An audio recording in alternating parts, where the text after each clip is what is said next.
Morning.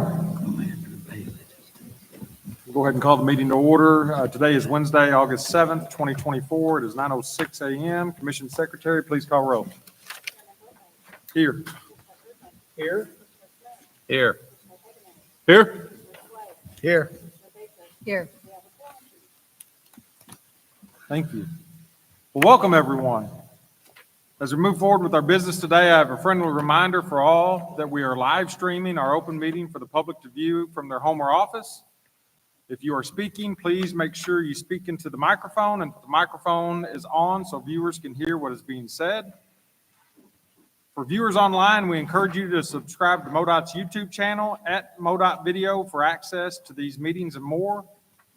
We're going to start the meeting today with a brief safety emphasis from Eric Wilson, Senior Safety Specialist, who's going to share with us what we need to do in case of an emergency today. Eric, the floor is yours.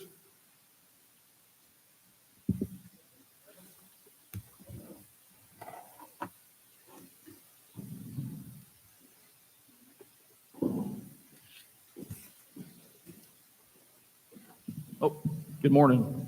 Sorry about that. Thank you, Mr. Chairman. Good morning, Commissioners. Good morning, Director McKenna. My name is Eric Wilson, Senior Safety Specialist here at the district. I'd just like to welcome you here to the Southeast District, and thank you for being here today. We do have a few safety reminders here this morning. In the event of a fire, and we do have to exit the auditorium, the Commission, Director, and Commission Secretary will exit the rear of the stage to the right and exit to the outside. The audience will exit to the rear, through the lobby doors and out through to the parking lot.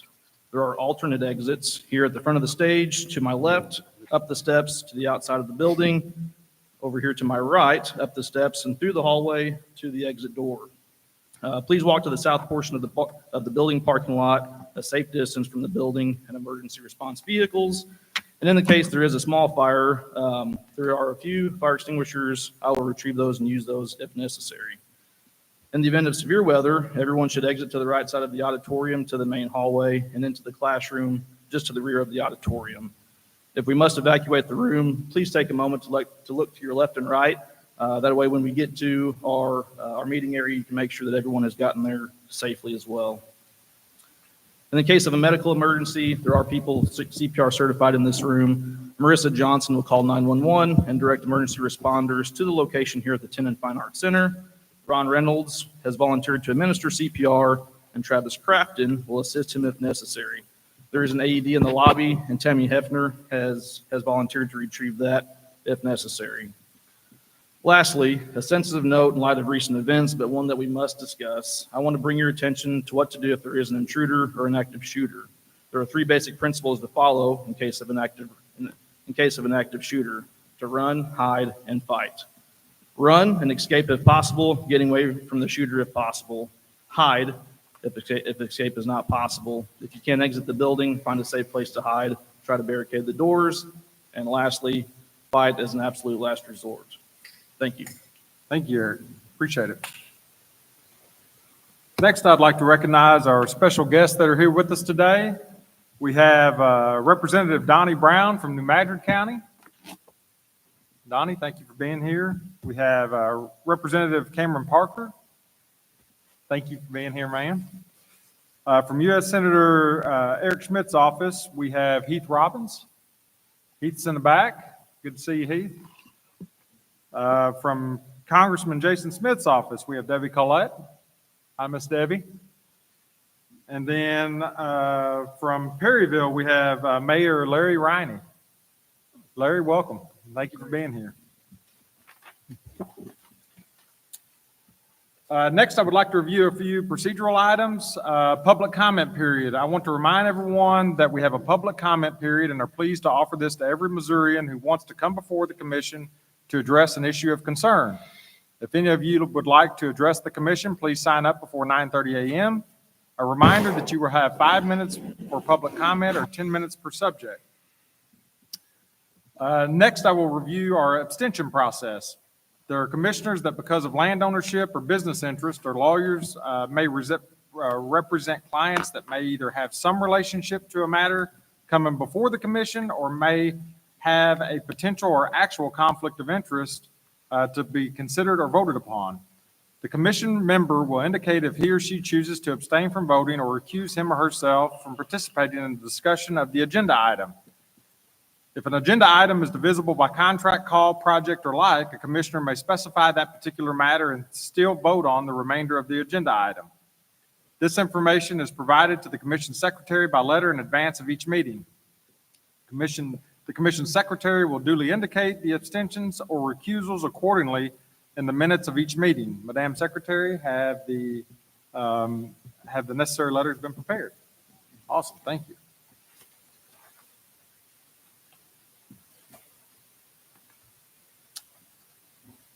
Moving on to the first agenda item, we have consideration of minutes for the regular meeting on July the 10th, 2024, special meetings on June the 29th, 2024, and July the 9th, 2024, and amended minutes of September the 6th, 2017, April 4th, 2018, and October 5th, 2022 meetings.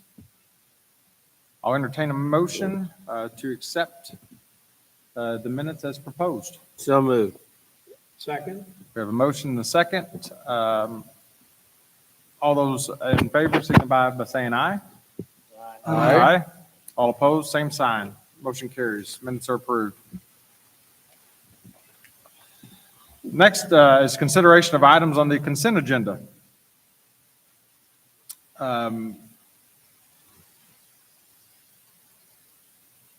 Does anyone need to remove any items for discussion later or abstain from any item on the consent agenda?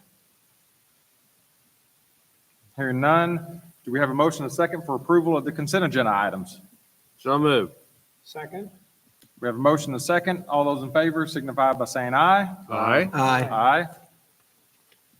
All opposed, same sign. Motion carries. Consent agenda is approved. Next item is a non-action item, committee and board reports. First is the audit committee. I serve on the audit committee along with Commissioners Slay and Baker. Today, Commissioner Slay will give the report. There is no report for this month. The next audit committee meeting will be held in November of 2024. Thank you, Commissioner Slay. Next is the legislative committee. Today, the legislative committee, I serve and Commissioner Erdman serve as co-chairs of the legislative committee. Today, Commissioner Erdman will give today's report. Well, thank you, Mr. Chairman, and congratulations to everyone for surviving the Missouri primary election. We were delighted that both parties in Missouri have now made their nominations, and we wish to extend congratulations to all winners in the Missouri primary elections, and we look forward to working with the eventual winners after the general election in November. While there may have been a few surprises as it relates to the statewide office and House or Senate districts, the stage is now set for Missourians to elect their leadership in the November general election. Aside from that election, Governor Parson has now completed his review of all legislation passed by the General Assembly in the 2024 session. The governor's $50.5 billion fiscal year 2025 budget went into effect July 1. And while there were no transportation-related measures that passed the legislature this session, there were a handful of proposals which require the governor's actions relating to increasing the duties of the Missouri Veterans Commission to reduce veterans suicides, establishing virtual school criterion and allowing elementary and secondary 4-day school weeks, and increasing the powers of the state auditor's office to engage in audits in local political subdivisions. These public policy measures were signed into law by the governor and will go into effect August 28th unless otherwise designated in the past legislation. During the next month's legislative committee report, I will be presenting MoDOT's recommendations and to the commission to be pursued in the 2025 legislative session. And we look forward to welcoming Missouri's new leadership later this fall. And that concludes my report.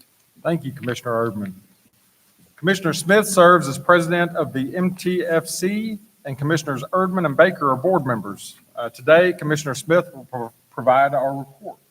Thank you, Mr. Chairman. There is no report this month. The next MTFC meeting will be in October. Thank you, Commissioner Smith. Thank you. Commissioners Erdman, Hegeman, and I serve on the Emperor's Board. Today, Commissioner Erdman will provide the report. Thank you, Mr. Chairman. There is no report from Empers. We will have our next board meeting in September and have more to report then. The last report, thank you, Commissioner Erdman. The last report is the Missouri Coalition for Roadway Safety Executive Committee report that I serve on, and I will provide that report. Later this month, Missouri will join other states in the country for the National Drive Sober or Get Pulled Over campaign. This campaign aims to promote sober rides through the increased public awareness and high visibility enforcement to remove impaired drivers from the roadway. Impaired driving continues to contribute to about 1 in 4 Missouri traffic fatalities. The 2024 Missouri Highway Safety and Traffic Conference will take place September 24th through the 26th in Columbia, Missouri. We look forward to this meeting with more than 500 partners throughout the state to discuss strategies for further reducing traffic fatalities in Missouri. We will also take time to recognize individuals and organizations who have made significant contribution to this mission through their life-saving efforts. As of Thursday, July 31st, there have been 501 traffic fatalities in Missouri this year. This is 24 fewer fatalities than the same time this period last year, which is a 5% decrease. No traffic fatalities are acceptable, but seeing this trend move in the right direction is certainly a positive thing. After starting off the year with an increase in fatalities through the month of March, things have turned a corner, and since the spring, with a reduction of fatalities in 3 of the 4 last months, the month of July alone experienced a decrease of approximately 20% compared to 2023, so certainly moving in the right direction. Finally, I'll leave you with this: buckle up, phone down. Next item is a non-action item. We are moving into MoDOT Director's Reports.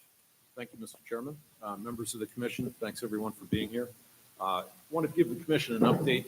In June, at the commission meeting, you heard from a concerned citizen in Warren County about the May closure of Route U due to a significant slide impacting the roadway and embankment. And we've been making great progress on this. We've got some images to show you. Those should be coming up here. Looking at those in the May announcement, you can see we were dealing with significant damage. The district had been monitoring this location with some minor sliding, but the significant spring rain events after the previous drought conditions took its toll on this section of road. The location is a couple miles north of Missouri Route 94 near Pinckney. Since the closure, our teams moved quickly on a solution. The repair project was approved in the STIP last month. It was officially designated by our chief engineer, Ed Hassinger, as an emergency project. We obtained the environmental clearances, had design plans for right-of-way approved, and received approval from the Federal Highway Administration to make it eligible for emergency relief reimbursement funds. Very critical part of the process, and it takes some time. Federal Highway was very responsive, and we appreciate that from our division office. And one of the most critical pieces was the landowner nearby donated to the state property needed to make the repair. That's really amazing, and we appreciate that. Just 2 days ago, the project was advertised for bids. The letter of award will occur on August 13th. Notice to proceed will be issued on August 26th, and a completion date of November 6th has been set with incentives or damages of $5,000 a day for up to 14 days. So we're hoping, and this was very much the desire of the community, was to have that open this year, and our teams worked very, very fast to do so. I want to thank the MoDOT employees who collaborated quickly to get contract ready for construction. This includes Northeast District and Central Office staff and planning, design, environmental, right-of-way, construction and materials, and the Chief Counsel's office, as well as the staff on the ground from the Warrenton Maintenance Building and our area engineer. Thanks to the design consultants for their quick work. We also need to thank the cooperation of state and local officials and Warren County local businesses, adjacent property owners, and especially the property owners who donated the necessary right-of-way. What a great example of everybody working together. It was a bad situation. I think there was a little dissatisfaction with the initial response, but frankly, our team had to assess the situation. We needed to know the scale of the issue so that we could determine the right-of-way that was needed. And there is a process to go through. If the property owner had not been so generous, we might have had to go through court proceedings to secure that land, and that would have delayed us maybe as much as a year. So the work, Paula Goff and her team in the Northeast District really stepped up, and Kenny Boss and the team in our design team did all of this behind the scenes while the public was a little frustrated, but it's all come together, and we're very pleased with the result and the speed that the contracting is going through. So just wanted to bring you up to date on that, because I know you did hear from somebody that was not too satisfied with our service at that juncture, and I think that's turned for the better, and it's just a great result of public-private partnership and state and local officials working together to the public's benefit. In the past few weeks have been an active time for public meetings across the state, along with countless meetings we hold for projects under design.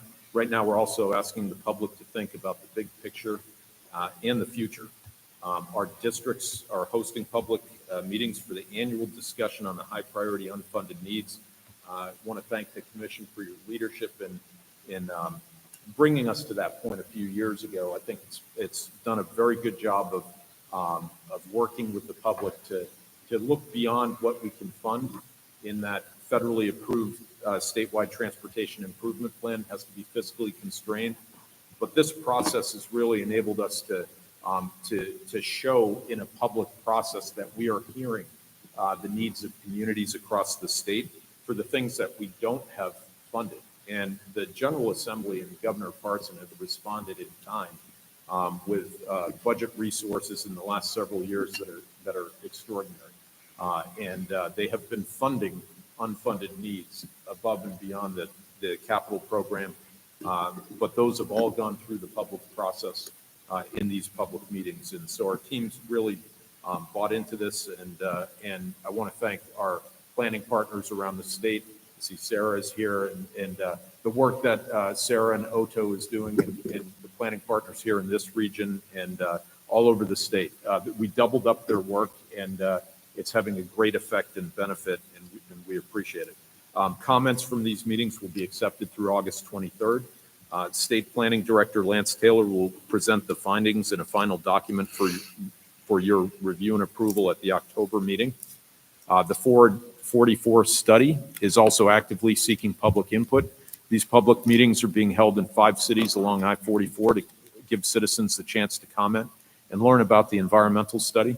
It covers more than 250 miles from the Oklahoma state line to Franklin County, St. Louis County line. The study is a critical step in preparing for future projects on I-44. Gathering input will ensure the environmental document's purpose and need reflects the identified needs of citizens. The initial study results will be complete in early 2025. So far, more than 750 comments have been submitted, and how fortunate we are that in this last legislative session, the General Assembly and the governor supported a truly historic investment on I-44. And the work that was done in Senate Appropriations, they expanded the footprint of what we could consider. And those projects were all listed last month in the STIP. We're excited about that. In mid-July, MoDOT welcomed 36 high school students from across the state to participate in our Youth Transportation Conference held in Jefferson City. We've got a few photos from the event. The purpose of the conference is to expose students to numerous career opportunities in engineering and transportation. The academic curriculum includes sessions on math modeling, applied physics, magnetic levitation, public administration, and safety. Students also network with top schools and experts in the field from Missouri S&T and Lincoln University of Missouri.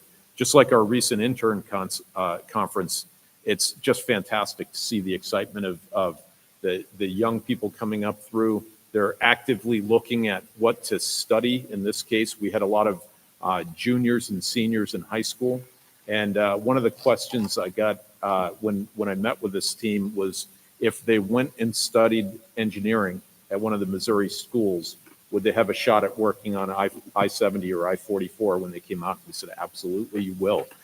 So, you know, it's really great to see people getting excited about the progress that's being made in the public policy to fund transportation. And it's exciting the future generations that are going to come in and really take on these roles and carry this public trust forward.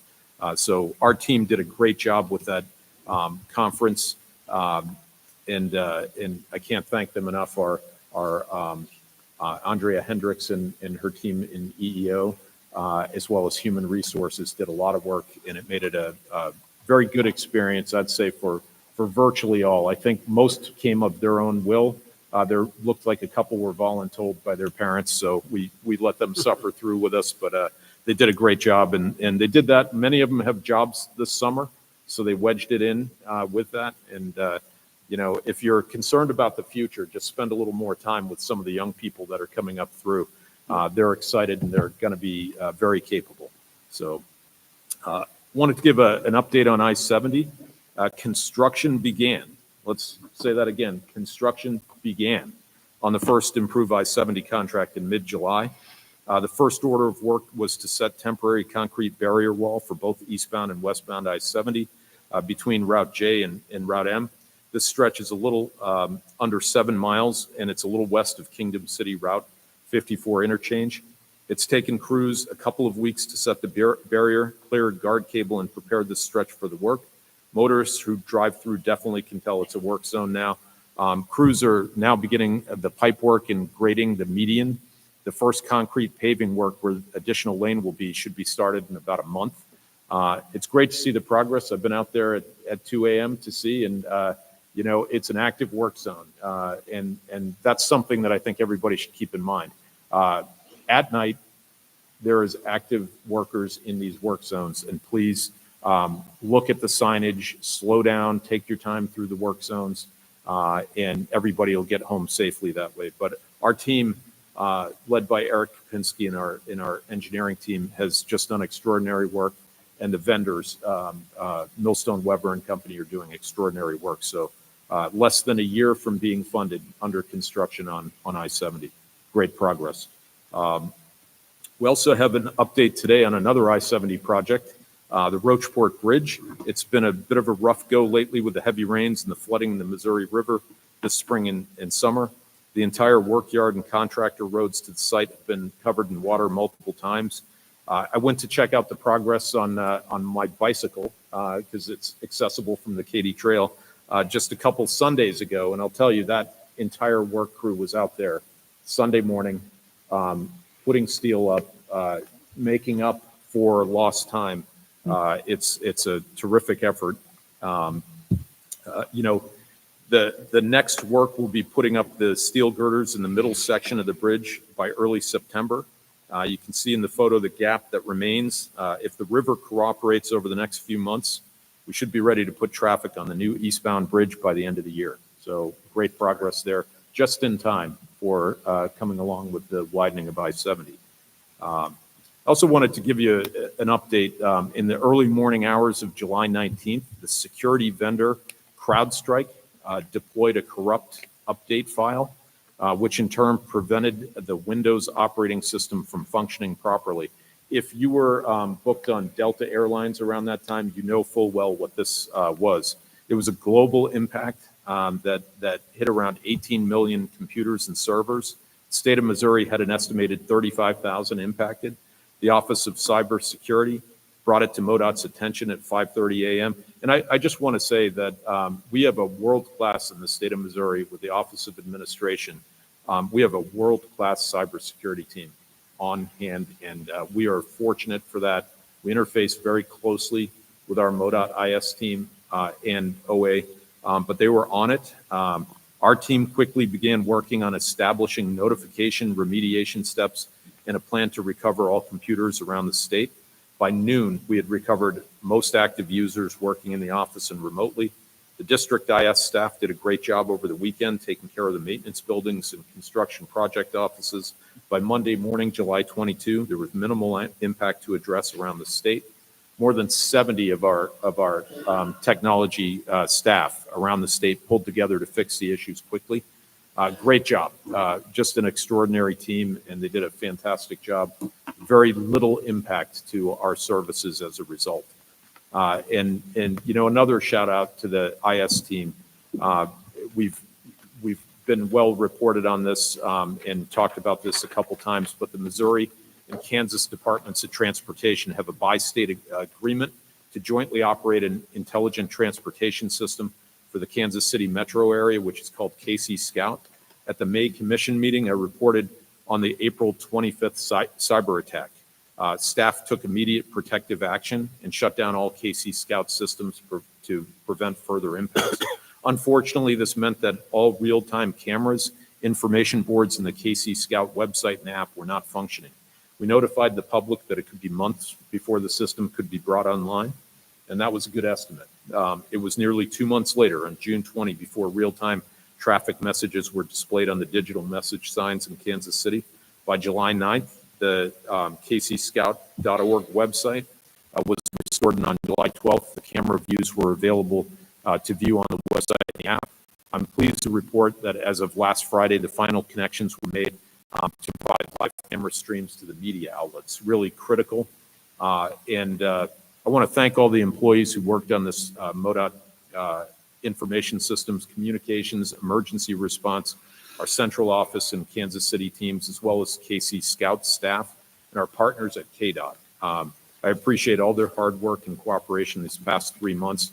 We learned a lot from it, but we also took advantage of the time when the system was down to re-engineer the back end on that. That's not well known, but our team made some fantastic recommendations, and we probably delayed opening for a little while, but that's going to yield positive results for years to come. So some great work going on in the department, and that concludes my report, Mr. Chairman. Thank you. Thank you, Director. Any questions, comments for the Director? Mr. Chairman? Yes, Patrick, thank you so much for the update. Certainly want to, say that it's great to hear about the quick plan to get Route U in Washington County repaired and back open. It's a great partnership, I know, that occurred between the landowners, the community, and MoDOT, and certainly your team and the community itself need to be recognized for that great work and for an important thoroughfare. So thank you for that. And I know that the MoDOT team will be ready for contract repairs within the next few months as well. So thank you for that. Thank you, Commissioner Slay. We're going to move on to our public presentations. First presentation will be US 67 update and Ozark Foothills Regional Planning Commission presentation. Mr. Matt Winters, Poplar Bluff City Manager, Mr. Alan Lutz, Ozark Foothills Regional Planning Commission Executive Director, and Bill Robinson, Chairman of the Highway 67 Corporation. So, gentlemen, welcome.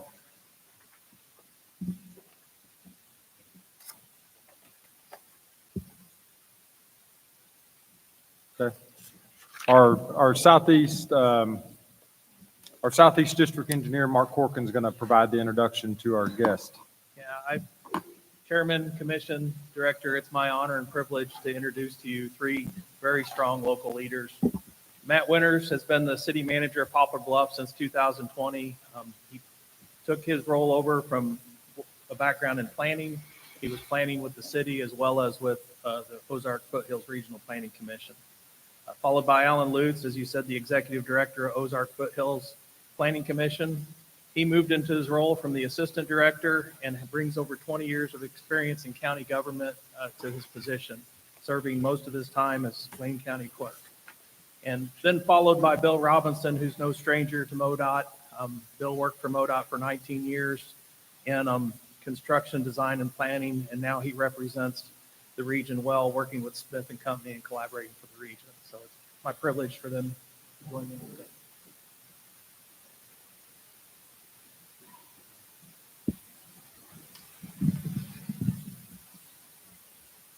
Chairman Boatright, Commissioners, Director McKenna, and MoDOT staff, welcome to Poplar Bluff, the gateway to the Ozarks. We're glad to have you in town. We hope you enjoy your time here. And we invite you back to explore all the natural resources that our community and our region has to offer. This photo is just one example of the great partnerships the city has with MoDOT.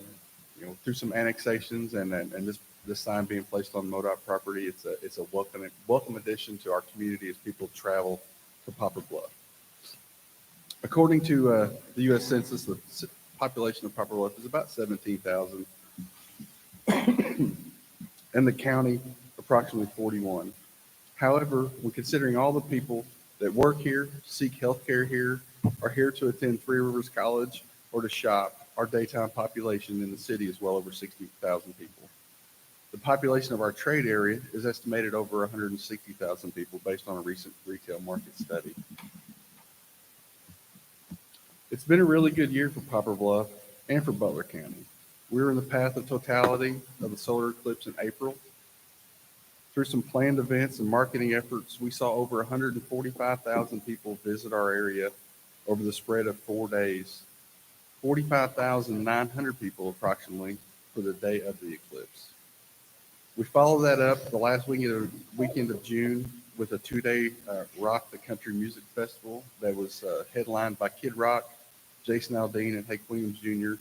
that saw more than 20,000 people attend each day of the event.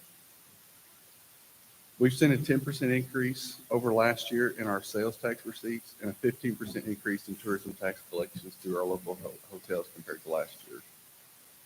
Summer is here and the year's only half over, and now we are excited about the state budget the governor recently signed that included funding for Highway 67 and future Interstate 57. Yes, that's me and Bob, or Kid Rock as some may know him. It's also an aerial photo of one of the nights of the Rock the Country concert. We had some skydivers in town for the eclipse that jumped during the eclipse. A photo from our airport that was taken that went viral and was shared by tens of thousands of people. Really interesting photo there. Just wanted to give you a heads up on that. And then if anybody wants to hear interesting Kid Rock stories, so I've got a couple of those. The city has seen substantial growth resulting from improved transportation infrastructure over the years. Those projects included the 4-laning of Highway 60 from Sykeston to Willow Springs, the expansion of PP Highway to 4 lanes, Highway 67 north from Poplar Bluff to Fredericktown, the widening of Oak Grove Road and improvements to the Oak Grove and Business 67 interchange, and the completion of Shelby Road. These transportation improvements have led to some significant growth for our community, as can be seen on these aerial photos from 1999 compared to 2024. Over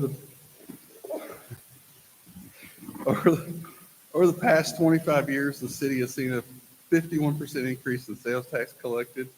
Additionally, since 2006, there have been nearly 1,100 commercial construction projects that have totaled more than $500 million of private investment in our community. As the transportation infrastructure continues to grow and be improved, not only will the growth in Poplar Bluff and Butler County be realized, but also throughout the region. Future Interstate 57 will impact our area for generations to come. As the late Dr. Tom Lawson explained, it's about 2 things: safety and economic development.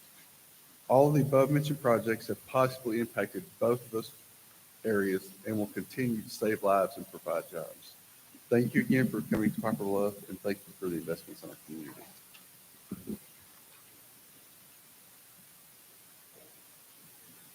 Good morning, Commissioners. Thank you for the opportunity to present today. My name is Alan Lutz. I'm the Executive Director of the Ozark Foothills Regional Planning Commission. And I want to talk just a little bit briefly about the planning framework on the Planning Commission side. MoDOT relies on our regional planning commissions to develop regional consensus on transportation issues through transportation advisory committees of the TACs. Each year, the regional TACs conduct needs identification and project prioritization for their region. MoDOT consults the regional project priorities when adding projects to its annually revised statewide transportation improvement program, or STIP. And the picture here is a picture of Highway 160 West. And that is an example of a TAC prioritized project that was completed through the MoDOT STIP process back several years ago. And there were shoulders and passing lanes were added to enhance the safety and economic development. Also, safety improvements were just recently, safety improvements to I-60 interchange were recently completed in the fall of 23. Our funding comes from the state to the planning commissions, and we received the funding from the state to provide for transportation planning coordinator. Our coordinator, Andrew Murphy, is here today, and coordinator facilitates Transportation Advisory Committee, or the TAC, the project prioritization process, and produces regional transportation plan. Region comprises 5 counties: Butler, Carter, Reynolds, Ripley, and Wayne. And the current TAC representation includes presiding commissioners, city government, small business, agricultural, heavy equipment, construction, economic development, utilities, waste management, and consists of 6 members from each county. Example of a project priority list. This is from 2020. The regional priority number 1, you'll see there, is the 4-lane highway from 67 from 160 to the state line.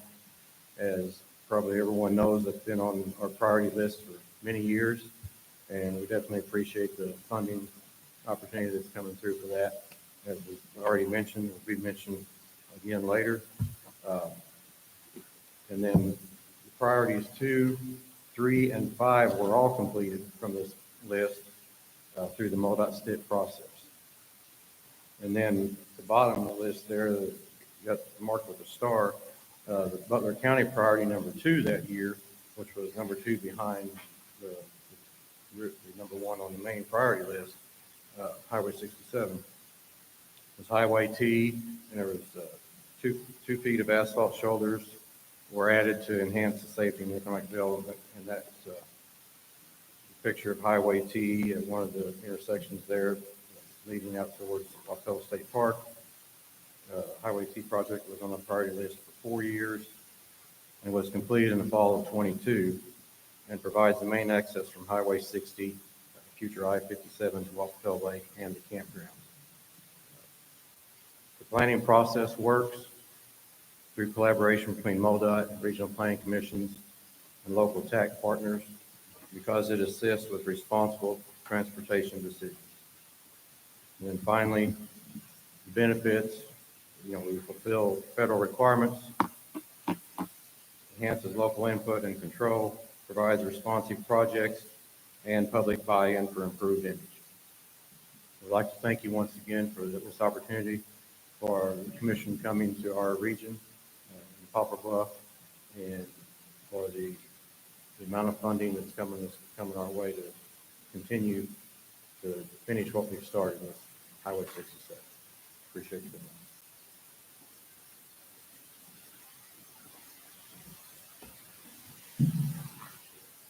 Thank you, Chairman.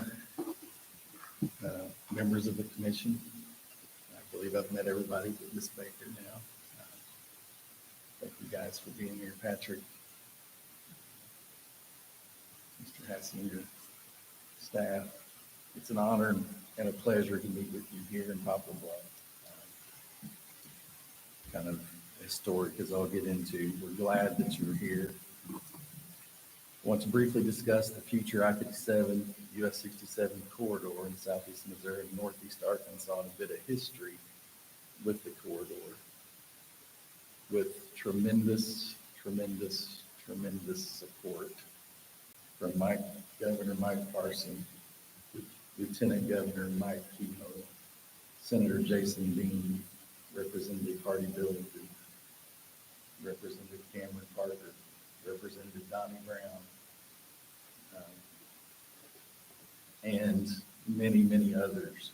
We can say excitedly, my voice, I am excited to be here today to say this. We can say with excitement that funding has been secured for upgrading the 2-lane section of roadway to interstate standards from Route 160 south toward the Arkansas state line.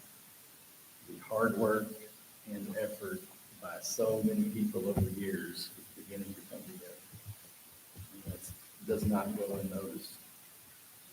We've had, I'm going to try to kind of give you a bit of the history. We've had a lot of people comment over the years, why is this, why is 67, why this project?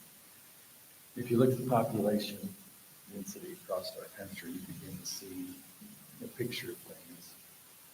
You couple that with the freight movement on our highways, you begin to see a little bit better picture.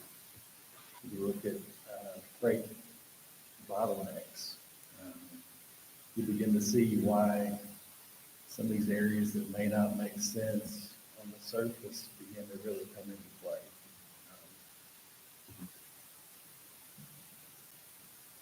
This project basically will save time and save money. Let me back up.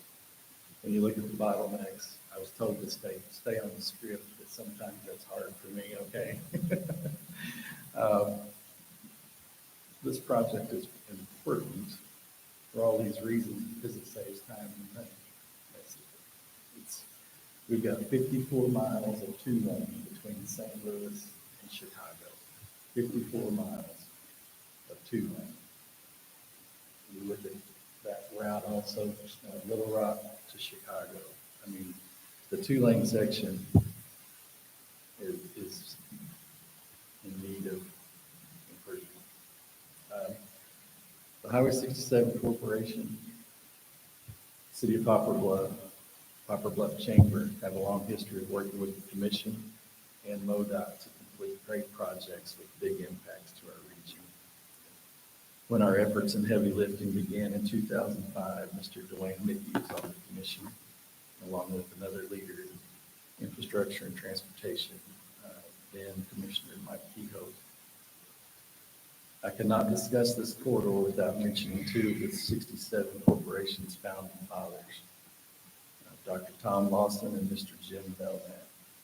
They were true leaders. They knew the value of working together. They worked hard to bring people together to accomplish monumental tasks.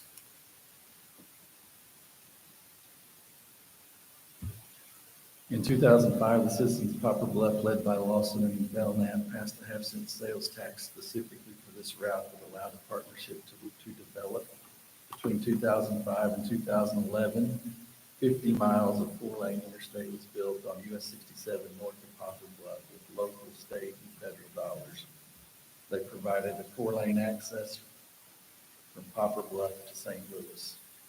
MoDOT, the Corps of Engineers, the City of Poplar Bluff, the Poplar Bluff Chamber, the Poplar Bluff 67 Corporation, Senator Kit Bond, Representative Joanne Emerson, all worked together to pull that off. In 2016, our partners in Arkansas completed a large project.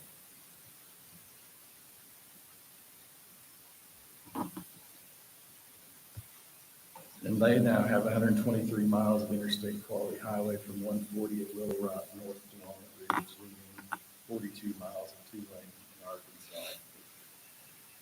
In 2017 and 2018, Senator Blunt and Representative Smith worked together with Senator Bozeman and Representative Crawford in Arkansas to accomplish the future Interstate 57 designation. This designation extends from Sykeston west to Dexter and Poplar Bluff and south to Little Rock. The future Interstate 57 designations are supported by the cities of Sykeston, Dexter, Poplar Bluff, and on into Arkansas. Our focus for both states is on upgrading the two-lane sections to interstate quality four-lane. Last year, the Route 160 interchange project was completed with local and state funding. In September of this year, thanks to a lot of folks at MoDOT, bids will be open for the next 3.5-mile project.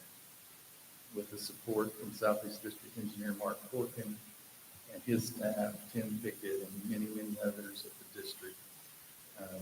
We have plans toward the remaining 8 miles projects in the next 18 months. In Arkansas, the Corning bypass will be bid in November this year, with projects between the Missouri state line and Corning to follow in 2025.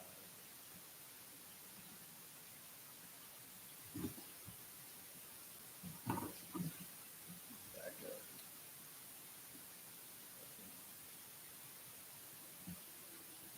That's all right.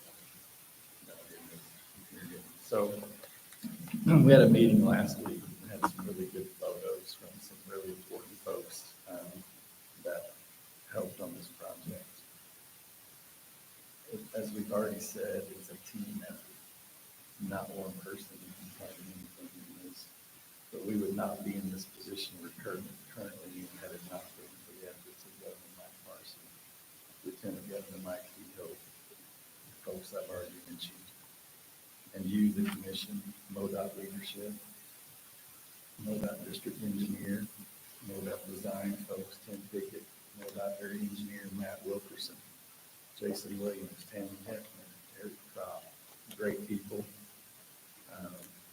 The city of Poplar Bluff, Matt Winters, Mayor Corman, and council, Poplar Bluff's Chamber of Commerce led by Steve Halter, regional planning commissions, Alan Lewis and Jim Grieving. They kept this project in the planning process year after year, and that's been important.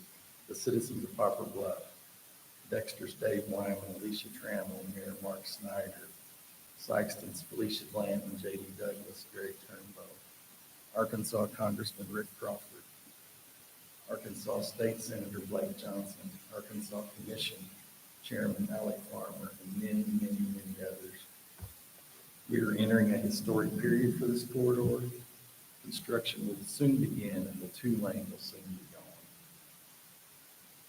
Why has the city of Poplar Bluff spent millions and communities from Little Rock to Sykeston and Edon supported this effort? Completing this route is absolutely important to the safety of our citizens and continued growth and economic development future of Southeast Missouri and Northeast Arkansas. So I thank you, commissioners, for your efforts, and Patrick and others for all that you do for Southeast Missouri and the state of Missouri. Thank you. Thank you, Bill. Any questions, comments from the commission? Mr. Chairman. Yeah, Commissioner Hageman? Gentlemen, sure appreciate your presentation, enlightening us about the important work you're doing down here, and especially this Highway 67 Corporation efforts up here.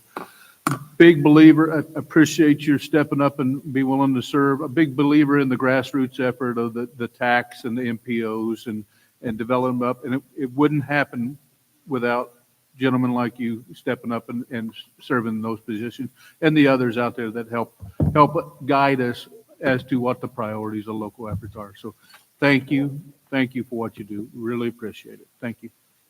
Thank you, Commissioner. Director? Yeah, I'd just like to thank Bill and Alan and everyone in this community. You know, when funds were scarce, the community stepped up, saw a need, met the need, sustained the effort over time. It's hard to do. It's hard to ask your citizens to chip in with local sales tax, but you sustained that effort. The commission's cost share was critical in this. The commission's and separately the infrastructure bank making funds available to advance that construction. And frankly, the work that you did when funds became a little less scarce made this a very easy choice, I could tell, for legislators and leaders in the Senate particularly, and in the House, those that you mentioned here, as well as Lincoln Huff, I think had a big hand in that in the Senate. And so it was really the foundational work that you did. And I know that it's hard to think of things over 20-year periods of time, and there are periods where you get a little frustrated, but your efforts are the reason why so much progress was made in funding by the General Assembly and supported by the governor. Senator Leibler, former Senator Leibler, was just critical in that effort, as well as being willing to support other improvements around the state because it's good for the state of Missouri. I think that really came through from this region, the support of the investment in I-70, because you know that if it's good for Missouri, it's good for Southeast Missouri. It's good for everyone. So thanks for your efforts, really, and congratulations. Thank you, Director. I've got several things to say. First off, I lived here for 2 years, 20 years ago. And coming back to Poplar Bluff sporadically over that 20 years, it's absolutely incredible what this community has done. And clearly that doesn't happen without the leadership of folks like you. And there's certainly people behind the scenes in the shadows as well. But it's absolutely incredible to see what Poplar Bluff has done. Kudos to you for doing that. It really is impressive. And when a group of leaders wants to move the needle to make their community better, Poplar Bluff has really laid out exactly how to do that, and it's extremely impressive. Second point that I wanted to make was with the regional planning commissions. Our regional planning commissions throughout the state of Missouri, we have the commission, we have the 6 members here, but they are truly the group that determines where the dollars are going to get spent, where the priorities are within those individual communities. And by the time we get to a project, you have a group of people that are on board with the project. You have projects that have been vetted, and you have very little roadblocks in the way of those getting done. Alan, it was great to see that you laid out the 2020 plan. That's brilliant, and showed what's been checked off of that plan since.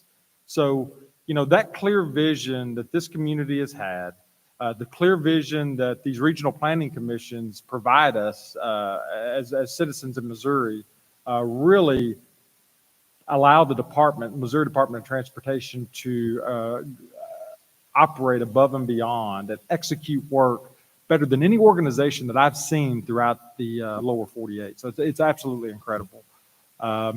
Bill, I will absolutely say that that's about as excited as I've seen you. So the folks in the room that don't know the difference between Bill being excited and Bill not being excited, this was Bill excited. So Bill, thank you for the work that you've done. Absolutely incredible. The whole group, thank you, and appreciate you coming and talking to us today. Thanks.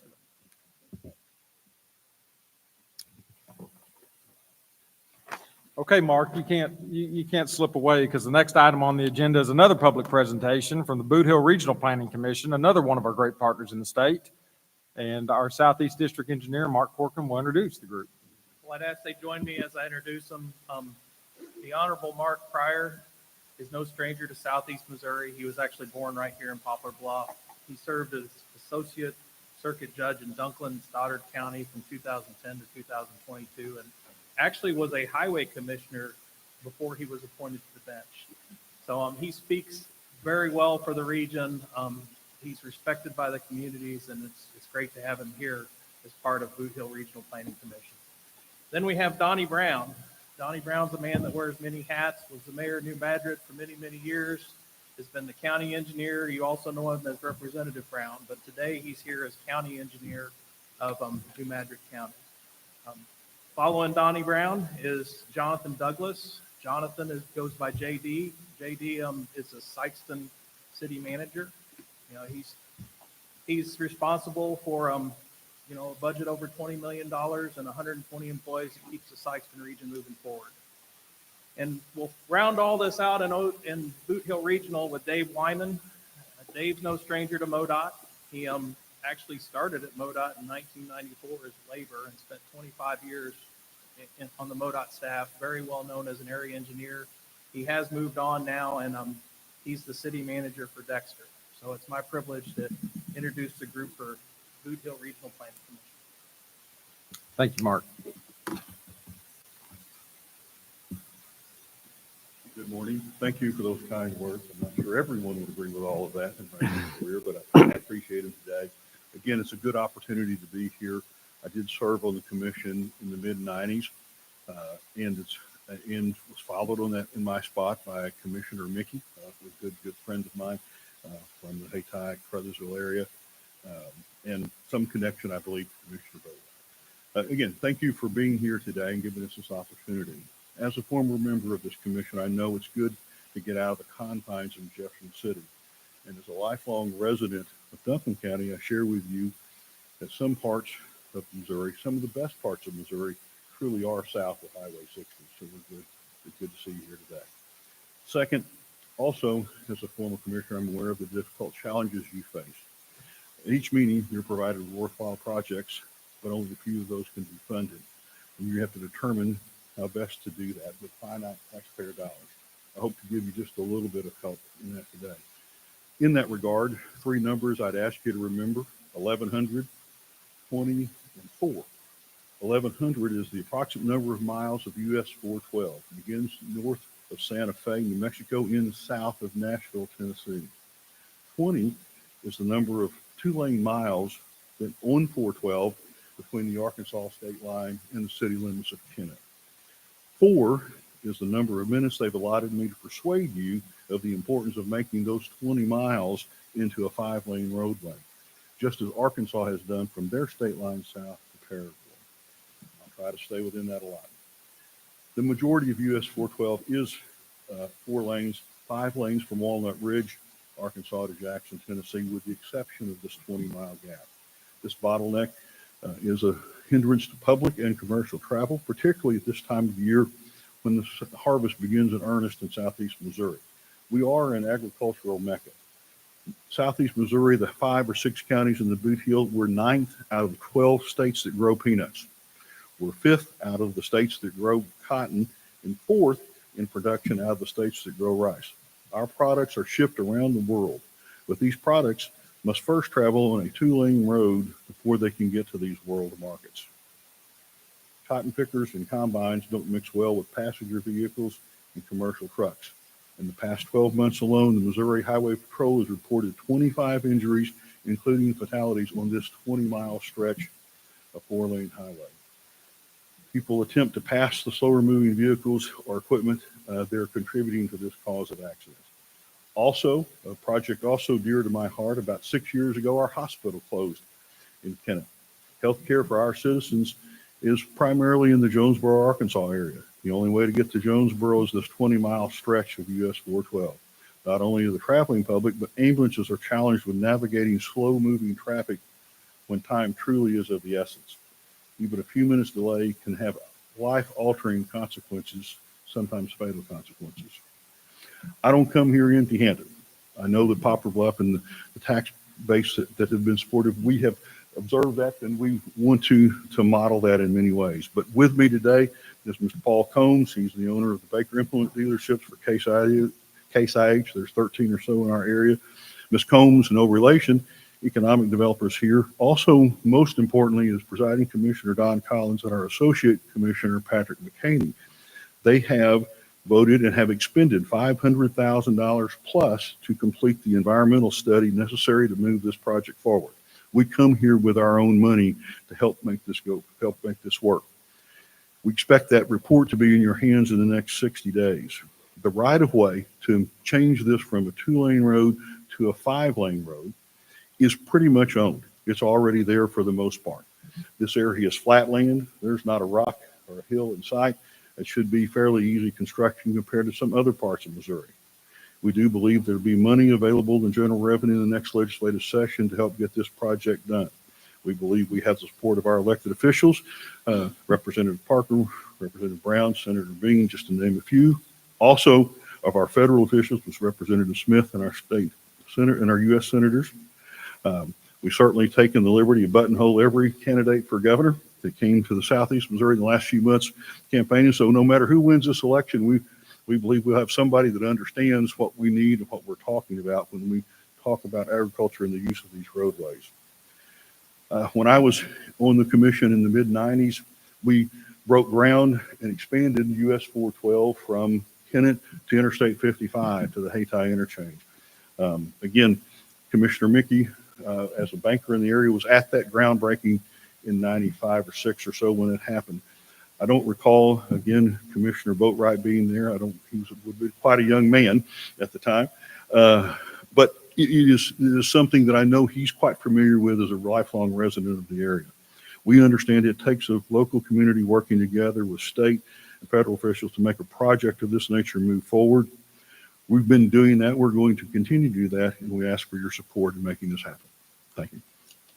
So Judge, to touch on that subject, I was not there that day, but ironically enough, a few years later, I was working with MoDOT as an intern while I was in college to build 412. So I'm very familiar with that stretch, no doubt. The chief engineer, there was some experimental work done with use of concrete and pavement in the area that we talked about. This held up very well. If you haven't traveled the roadway, it's been a success story. That 17 miles we're very proud of. MoDOT should be very proud of. It's worked well and serves us very well today, and we're hopeful we can do that all the way to Arkansas. Thank you.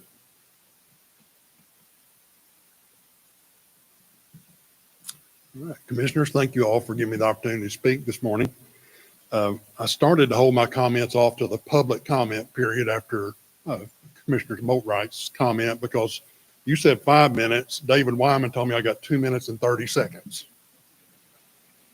So me and Dave are going to talk after this. But I'm here today to thank you for all the work you've done with our ports along the river. We're blessed with 3 in my house district, Pemiscot County, New Madrid County, and Mississippi County, and 3 excellent directors in those ports who have done amazing work at leveraging public and private partnerships.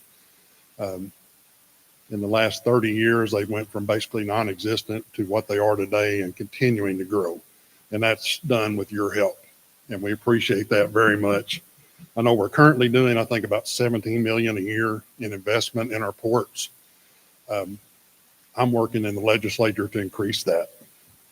I'd like to see that doubled, and I'm going to give you my vow, and I know Representative Parker is with me, that we're going to work on that from our side, and we would appreciate any help we could get from you all as well.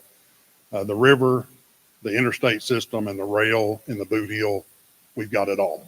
We've got exactly what we need to prosper, and then with the new I-57 as well, great things are going to happen here, and good people leading the way. So I just want to thank you all for that and not go over my time with Dave. But one last thing I would like to say is MoDOT has a world of great employees. You all have some really great people. A lot of them I've been able to call my friends over the last 30 years. I do want to give a special shout out to one man though, Mr. Jay Wunderlich. The last 2 years, he has been a pleasure to work with in Jefferson City and does a wonderful job. So I just want to say that publicly to you all. Appreciate him very, very much. Thank you all.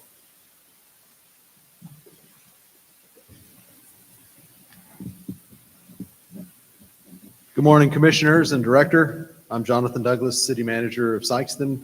Appreciate the opportunity to take a couple minutes to give you some updates on some exciting projects in Sikeston that MoDOT has played a pivotal role in accomplishing. In 2023, Carlisle Construction Materials began production of polyiso roofing panels in Sikeston's South Industrial Park, about half a mile south of Highway 60, future I-57. Today, Carlisle is up to 80 employees and 24-hour production 5 to 6 days a week. In 2024 to date, they have produced over 50 million square feet of product and have shipped out over 3,600 trucks from their Sikeston plant. Additionally, their Sikeston plant received the first ever in North America LEED Platinum version 4 certification for a manufacturing facility. The LEED Platinum V4 certification is the highest standard for building energy efficiency by the U.S. Green Building Council, and we are very proud to have that facility in Sikeston and Missouri. The Carlisle project was only possible through a multi-partner effort between MoDOT, the Governor's Office, the Missouri Partnership, Missouri DED, the Economic Development Administration, the Delta Regional Authority, New Madrid County, the City of Sikeston, and our state and federal legislators. Of particular note, 100% cost share project by MoDOT and Missouri DED of just over $2 million widened Highway 61 and installed a traffic signal at the entrance to the Sykeston South Industrial Park, where Carlisle Construction Materials has become our anchor tenant. Almost simultaneously, a governor's cost share project led by MoDOT has constructed a new overpass nearby that lays the groundwork for future I-57 projects improvements in Sykeston. That overpass was substantially completed last month, and engineering is now being finalized for New Madrid County and the city of Sykeston to complete the outer road from the industrial park to the overpass. Meanwhile, MoDOT has also been conducting a traffic study along I-55 and future I-57 in the Sykeston area to determine safe access improvements to future I-57 to allow closure of multiple at-grade crossings in the area. These at-grade crossings are hazardous enough that even today, trucking companies in the area drive several miles out of their way to avoid those crossings. These projects along the future I-57 corridor advance MoDOT priorities of safety and economic development. We thank the Highway Commission and the MoDOT Southeast District staff for their support of these projects, which are critical to the future of Sykeston and Southeast Missouri.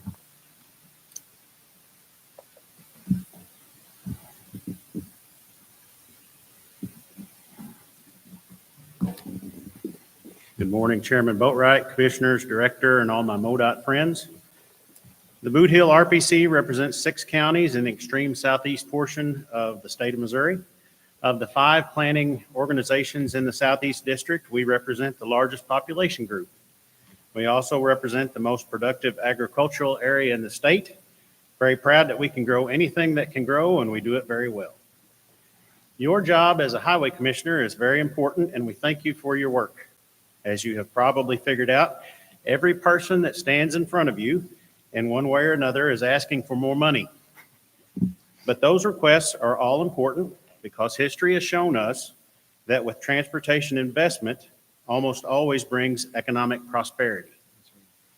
I know our chairman well enough to know he is a huge fan of the Eads Bridge in St. Louis. To fully appreciate the Eads Bridge, you really have to talk about the Rock Island Bridge first. The Rock Island Bridge was built between Rock Island, Illinois and Davenport, Iowa.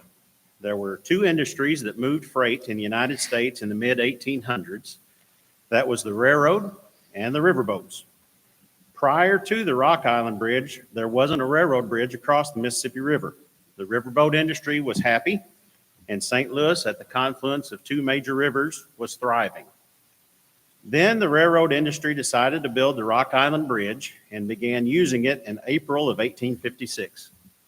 This pitted the railroad town of Chicago directly against the river town of St. Louis. And this was long before the Cubs and the Cardinals. This bridge included some well-known names in our nation's history as well. When the railroad was planning its construction, they employed the surveying expertise of a young lieutenant in the Army named Robert E. Lee to complete the location and layout survey for the bridge. The riverboat industry opposed the construction, and the Secretary of War at the time, a fellow by the name of Jefferson Davis, led that opposition. After construction of the bridge was complete, the riverboat industry sued the railroad. The railroad hired a young lawyer from Illinois to defend their right to have a bridge, and the success of that young lawyer established his name across the country. And in 1860, Abraham Lincoln was elected as our 16th president of the United States. This decision to invest in transportation infrastructure, specifically the Rock Island Bridge, resulted in the exponential economic growth of the city of Chicago.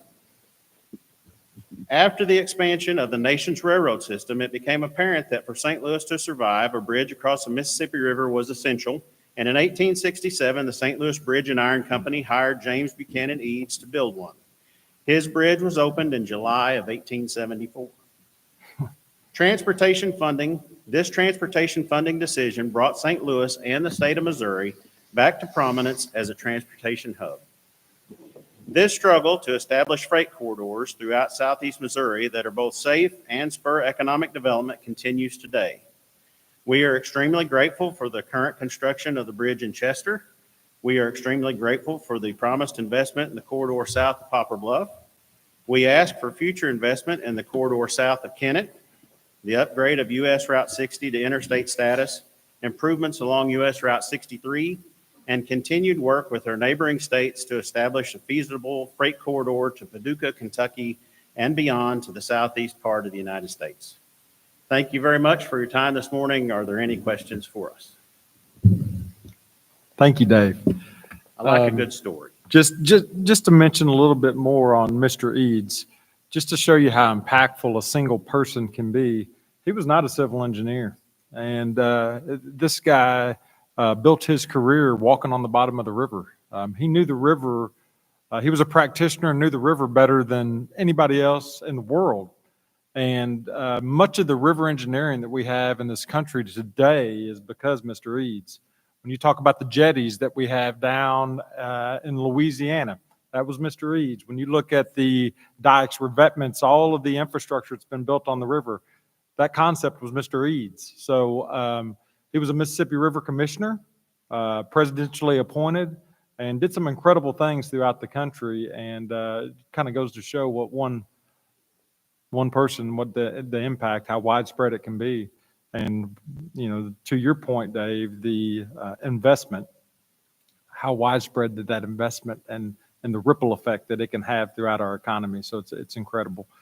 Thank you for sharing that with us today. Are there any questions, discussions for the group? Commissioner Smith, do you have any comments? Director? Thank you, Mr. Chairman. I love a great story too. So thanks for sharing that with us, Dave, and thank you for your service at MoDOT. Really impactful. It's great to have you still rowing in the same boat, really getting work done down here, and to highlight the true significance of transportation investment has to come first, and then economic development follows. You can predict the prosperity of a region 20 years out by whether the leaders in that region and the leaders in the state can invest in those areas. So we're very excited about the investments of the General Assembly and going forward. And I also wanted to thank Representative Brown for recognizing the MoDOT team. And Jay Wunderlich, he did a great job. Jay always is out of the room when somebody says something nice about him. So Representative Brown said nice things about you, Jay. We'll tell you later, okay? Thank you. Thank you for being here and for your partnership. The only other thing that I want to mention is I want to thank Dunklin County for their investment in the environmental study on that 412 corridor. That's a really big step and an obstacle that has to be removed in order to finish out the project. So them jumping out and funding that portion of the project to get that hurdle out of the way is a big deal. So thank you.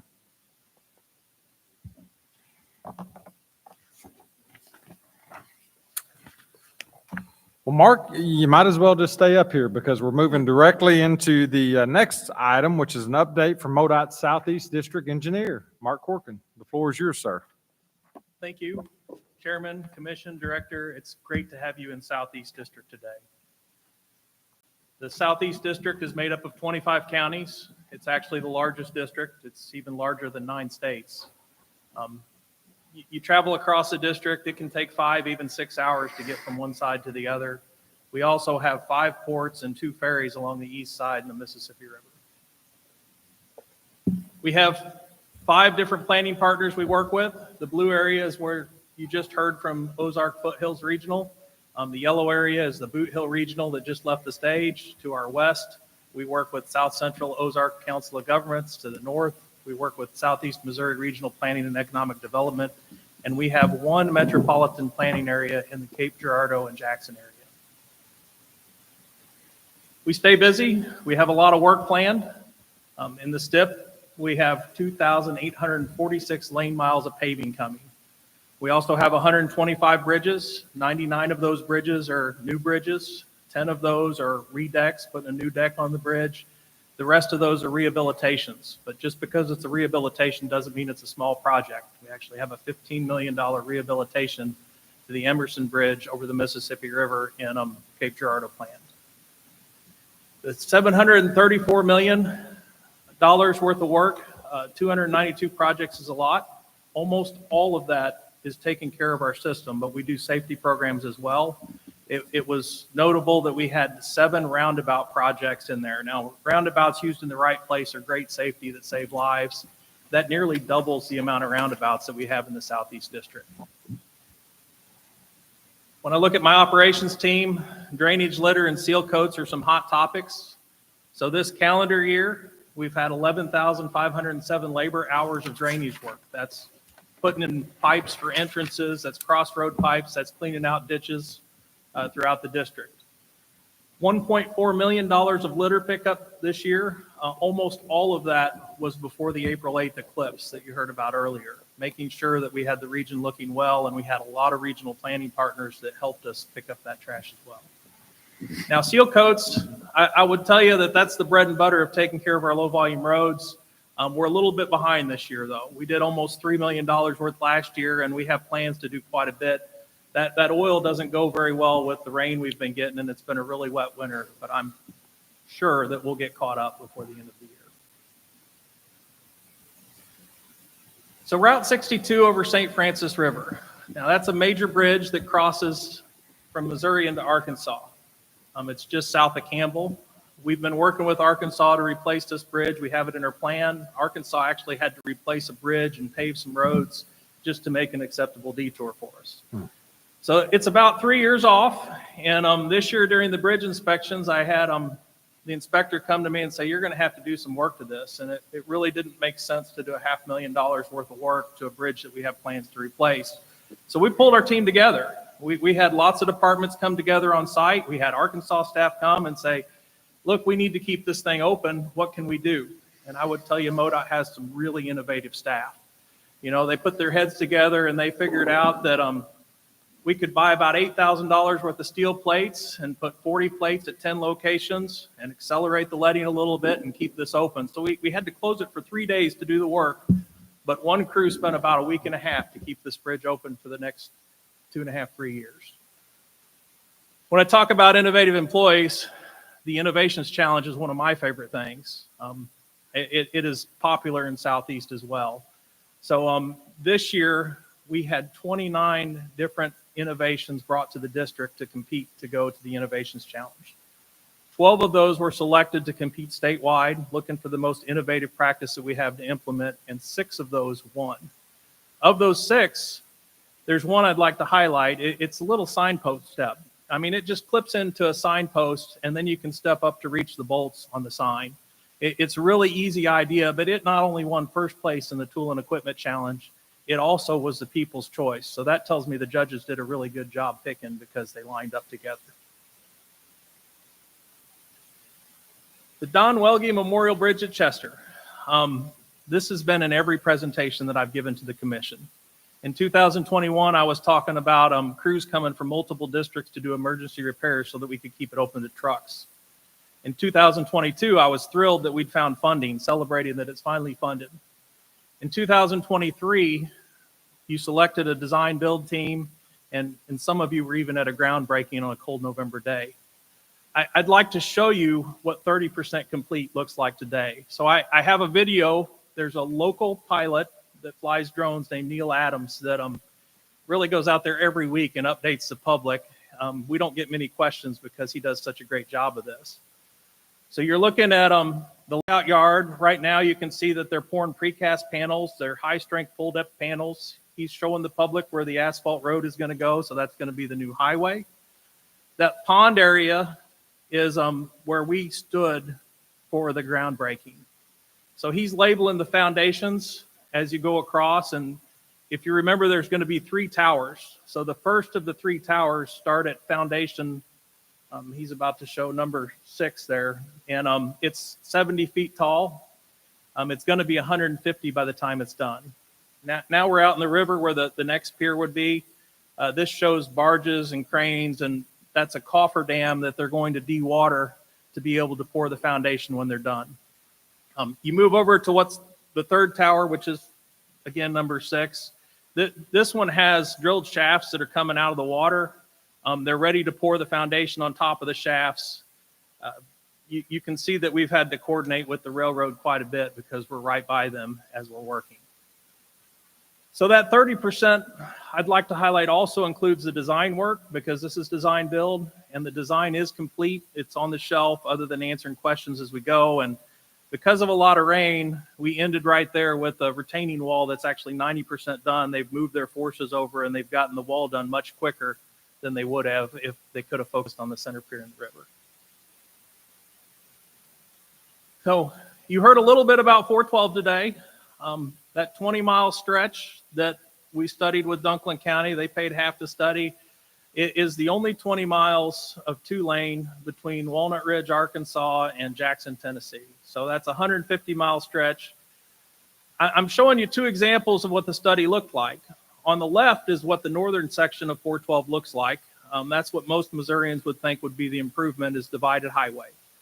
You start looking at adding lanes. And when we met with Dunklin County residents, when we talked to the public, they said, you know, our farmland's important. We like our access, and what Arkansas did works just fine.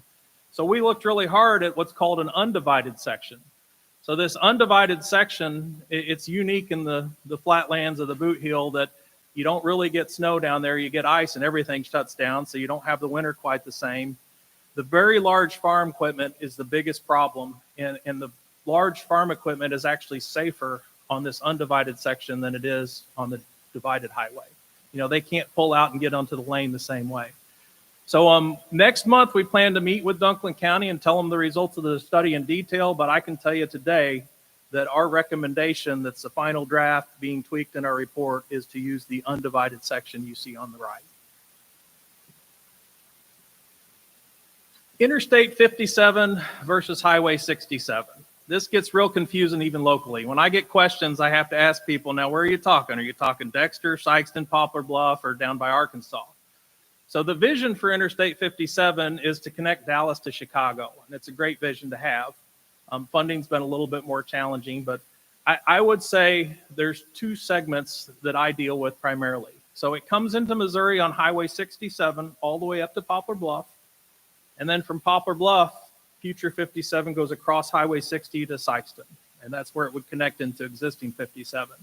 So the 2 sections that I talk about the most is the 12-mile section at Arkansas that's 2-lane highway, or the 55 miles that extends from 160 all the way up and across. So everybody in the region is in support of doing something to that 12 miles connecting. I would tell you it's not as clear on the 55 miles that goes north and across Poplar Bluff. There are 308 access points that need to be updated in order to meet interstate standards.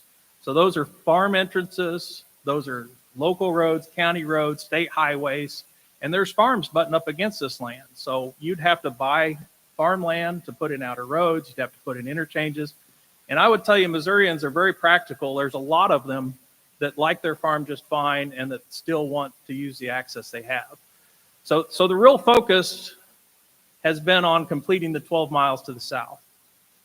You heard a little bit about the first project that's been completed. I'd like to show you the examples here. On the left, you see when construction first started. So this is at Highway 160 where 67, the divided highway kind of ended. It ended in a loop ramp. That's been reconfigured to more of a standard interchange with some roundabouts underneath to prepare for 2 lanes to continue on towards Arkansas. When you talk about the $60 million that recently in general revenue was approved, you can see the red portion on this map is what I just showed you as the piece that that's already been completed. The blue portion is what's being let in September, and the purple is what we expect to get down to Neelyville with the funding that was approved. So there's still another $90 to $120 million of work to get to the Arkansas line. I'd like to end talking about employees. Every 5 years, the service, we like to recognize employees. And I would tell you across the Southeast District, 10% of the employees that I have are eligible to retire. They're past their retirement. They work and live in the same community. They love what they do and they choose to stay here. And this year, April Brock, who's shown here, passed 40 years of service. I thought that was a tremendous landmark. You talked to April. She's a right-of-way technician. She loves what she does, and she tells me that there's no plans to go anywhere soon. So with that, I'd like to ask if there's any questions. Thank you, Mark.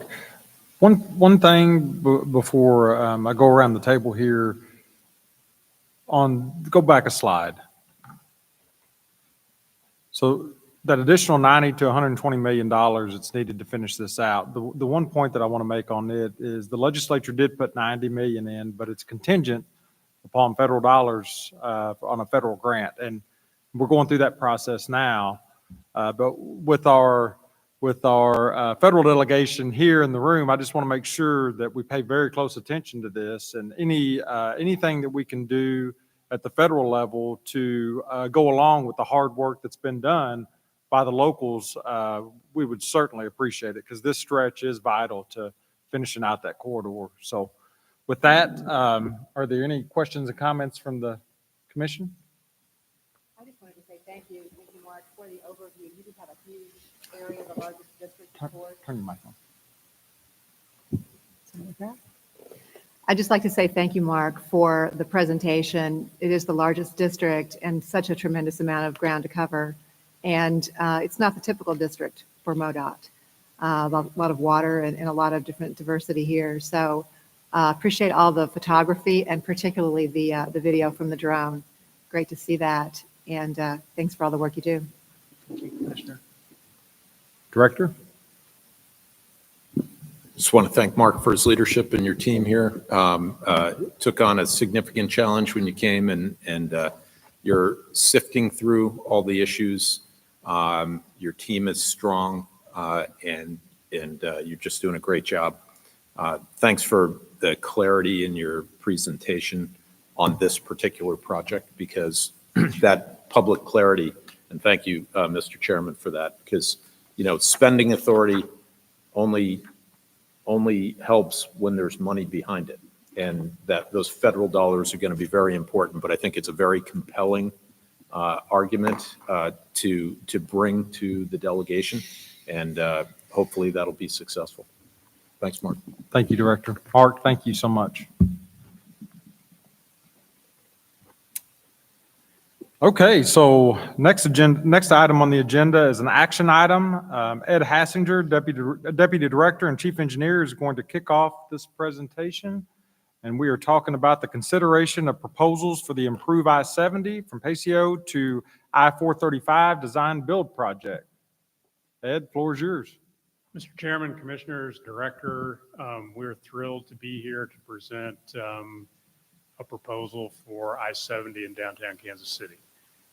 As many people know, in our process when we do a design build project, it's fairly unique in the method we do it. We try to get maximum flexibility for the industry to give us the most innovation they can.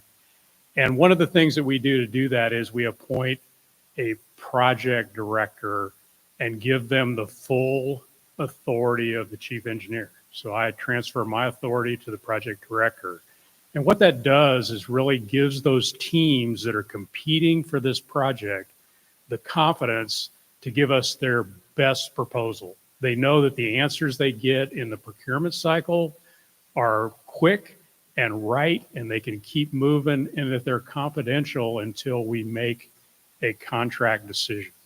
And I think that's really key to us getting the great value that we've gotten with our design build projects over the years. It's pretty unique here in Missouri, but we're always looking to innovate and get the best value for taxpayers. And I think you're going to see we've done that once again. So taking on one of these projects is no subject to be taken lightly. And we asked Alan Ludiker to take on that role as the project director. So it's my pleasure to introduce you the project director for this project, Alan. He's going to share with you the proposal. Welcome, Alan. All right, good morning. Chair Boatwright, fellow commissioners, and Director McKenna, thank you for having me here today. So I'm here today to provide our recommendation to the Commission for the apparent best value proposal for the Improve I-70 Kansas City Design Build Project. This project has been a team effort, and I'd first like to acknowledge members of the MoDOT team, James Flum, Carly Covington, Ryan Hale, Joshua Scott, Jordan Swing, and David Simmons. I'd also like to acknowledge Tom Nugent and Lisa Steps with Trek Design Group.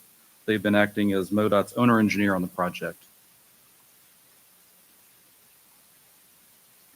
The Improve I-70 Kansas City project is located on I-70 just east of downtown in the heart of Kansas City, Missouri. It is about 5 miles in length and runs from the Bootheel Boulevard on the west to US 40 at 31st Street on the east. This corridor was originally constructed in the early 1960s. The neighborhoods along the corridor are primarily residential. There are 12 existing interchanges located within the I-70 corridor. There are 26 mainline and overhead bridge structures included in the project. The existing roadway consists primarily of 6 lanes of traffic, 3 lanes in each direction, with 8 lanes of traffic west of Prospect approaching the downtown area. The route carries up to 120,000 vehicles per day, 18% of which are trucks. The corridor also includes a heavy amount of pedestrian and transit traffic located primarily along the many city streets that cross over and under I-70.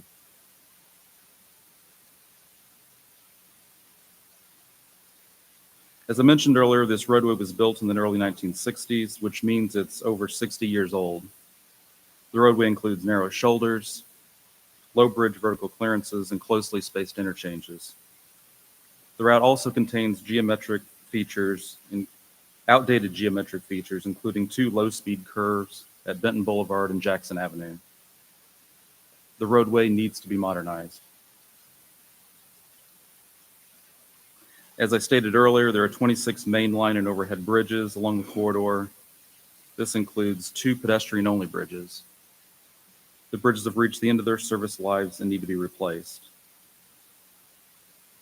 The original pavement is also over 60 years old. It has also reached the end of its service life. It needs to be replaced or rehabilitated. Other infrastructure along the corridor, such as drainage systems, lighting, and median barrier, also need to be upgraded. This corridor experiences heavy congestion during the morning and evening rush hour periods. We see daily traffic slowdowns and backups, specifically approaching the 2 low-speed curves and approaching the downtown loop area. We also see significant traffic slowdowns and backups when crashes or incidents occur along the corridor. We are looking to improve consistency of travel times through the corridor. The historical crash rate along the corridor is 2 times higher than the statewide average for a similar roadway. The corridor has experienced 9 fatalities, 28 disabling injuries, and 36 injuries over the past 5-year period. There is also a history of crashes involving pedestrians on cross streets and on I-70. We're looking to improve safety and reduce crashes in the corridor. Most of the existing sidewalks along the cross streets are in poor condition and don't meet ADA requirements. The 2 existing pedestrian bridges on the corridor are narrow, difficult to access, and are in poor condition. When I-70 was originally constructed, it cut through many existing neighborhoods, disconnecting many city streets and sidewalks. We are looking to upgrade sidewalk and bicycle facilities and improve connectivity for the local community along the corridor. All right, so shown here are the prioritized goals for the project. 1, deliver the project within the program budget of $237 million by December 31st, 2028. 2, implement innovative transportation solutions to improve safety and reliability along the corridor. 3, provide durable and maintainable infrastructure that revives the corridor and aligns with regional development. 4, improve accessibility for the local community and create opportunities to grow a diverse workforce. And 5, minimize overall traffic impacts during construction in partnership with stakeholders. These goals address the needs of the project. Shown here is the project budget. The overall project budget is $237 million. This includes right-of-way acquisition, utility relocation, and stipends.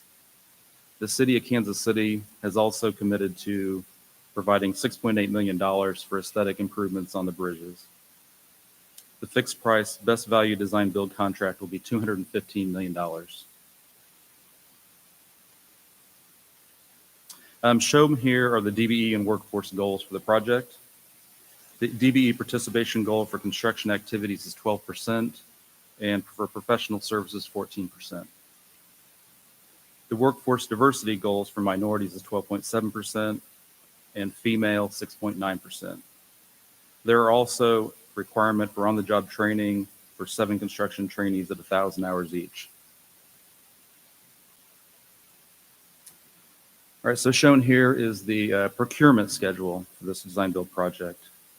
So the project was originally advertised on June 12th, 2023. The request for qualifications was issued on February 13th, 2024. Teams were shortlisted on March 26th, 2024. And the final request for proposals was issued on April 15th, 2024.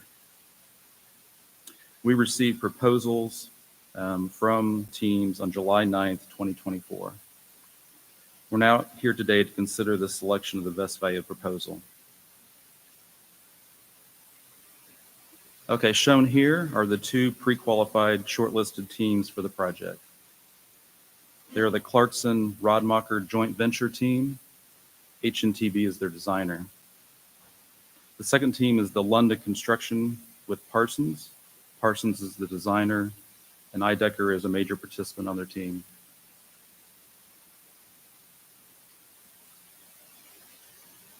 These are the technical elements and points used as part of the proposal evaluation process. These include project definition for 60 points, safety for 15 points, community impact for 15 points, and maintenance of traffic and schedule for 10 points.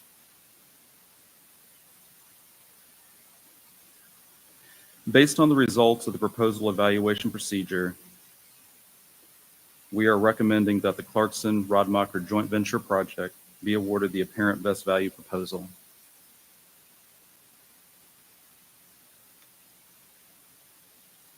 Here is a listing of the improvements included in their proposal.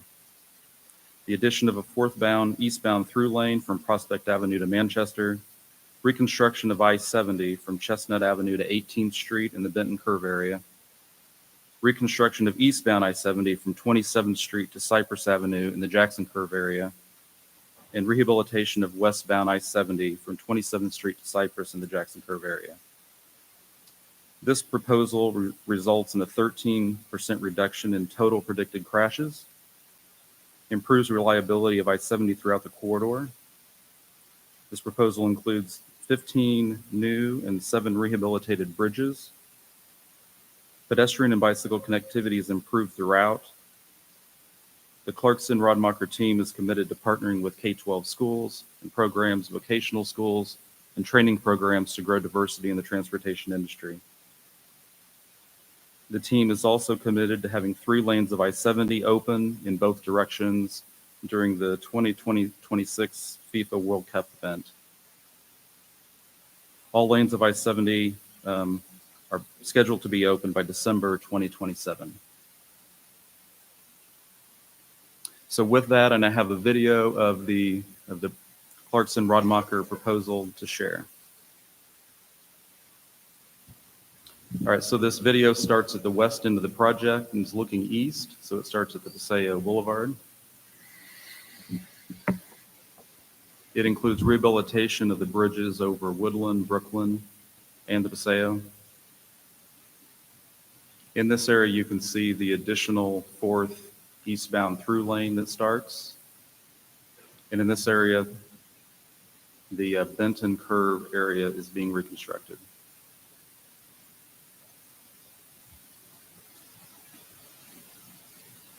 Continuing east, we get new bridges at 18th Street, over the railroad, and at Truman Boulevard, and Raytown Roadway.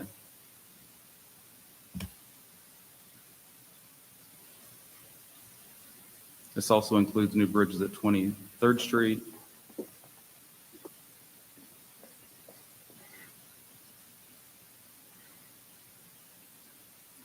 new pedestrian bridge is being provided with the project, new bridges at new Cleveland Road Bridge over I-70, and new bridge at 27th Street.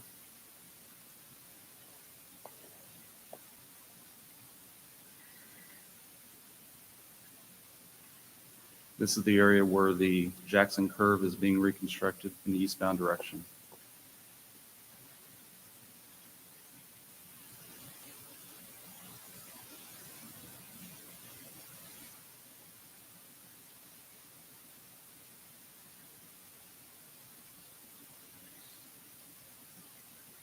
The bridges at Van Brunt are also being replaced. A new pedestrian bridge is built near Oakley. And then the additional fourth lane is continued on to the Manchester Bridge at the east end of the corridor.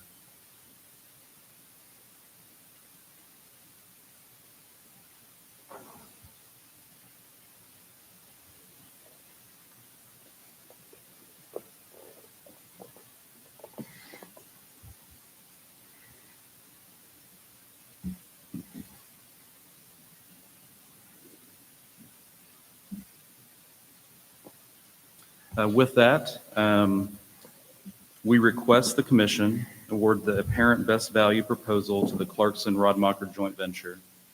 Authorize the director, deputy director, chief engineer, assistant chief engineer, or their designee to negotiate and execute a contract with the apparent best value proposer, subject to approval as to form by the chief counsel's office, and approve the payment of a $1 million stipend to the unsuccessful proposing team. Thank you. Thank you, Alan. Are there any questions and comments from the commission? Commissioner Erdman? Yeah, thank you, Alan, and tremendous work. Congratulations on yet another and the most recent successful design build. I know of no state DOT better prepared with better experience and better at design build than MoDOT. And this is just the most recent example of such a success. I will be abstaining from the vote due to the proximity of one of my employer's properties to this, but I do want to comment on it because, as you know, this stretch of I-70 is in the most densely populated part of urban Kansas City. And the Jackson Curve and the Benton Curve are notorious for their tight turns, which are no longer up to code. And so these are important. Just a couple things. This preceded the Improve I-70 program, which will widen I-70 from Odessa to Wentzville. But notwithstanding that, it's an essential part of the I-70 programs because this is the part that goes through urban Kansas City, and to widen I-70 across the state requires this improvement in Kansas City, even if this was preceding the Improve I-70. So I think that's an important, while it's not part of it, it is certainly tied to it. I want to recognize the planning that gave importance to the World Cup, the fact that we will be able to have full use of all lanes of the highway during the World Cup in 2026. June and July. That's a very significant factor. The eyes of the world will be on Kansas City, and I'm very impressed by the fact that we were able to come up with a construction schedule that allows for full use of I-70 during the World Cup and during construction. That is remarkable and very, very important. As I mentioned earlier, the Benton Curve particularly and the Jackson Curve are notorious. There are flashing warning signs because trucks turn over there, which is not a pretty sight. One question I do have is, what will the improvements to the geometry of those two curves, what will they do to improve safety and improve the speed as you go through those two curves? Yeah, so currently, as you mentioned, there are warning signs approaching both of those curves, and those warning signs are posted for 45 miles an hour. So with the reconstruction and improvements to those curves, they'll be brought up to be able to travel at 55 miles an hour. So basically, they're going to kind of smooth out the curve a little bit That's and correct. add the lane on the westbound. Yeah, that will make an enormous difference. That'll make an enormous difference. So anyway, I just want to congratulate the department on yet another successful design build. And for those of us from Kansas City, thank you. This is really badly needed and long overdue, and we're grateful for your work. Director? I don't think I could say it better than Commissioner Erdman. Great job, Alan and team. The one thing I would add is that everyone that Alan mentioned that was a part of his team that was a other duty as assigned. They have day jobs in other aspects. This was very complicated.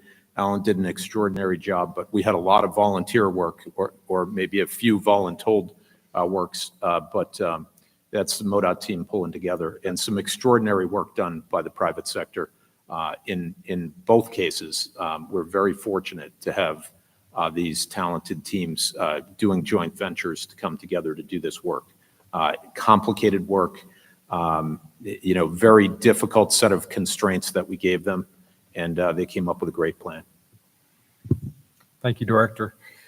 Okay, do we have a motion and a second to approve the recommendation in front of us? So moved. We have a motion and a second. All those in favor of the motion signify by saying aye. Aye. Aye.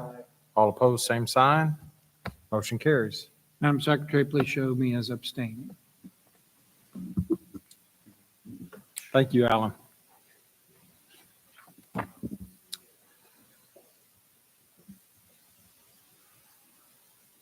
Next item on the agenda is a non-action item.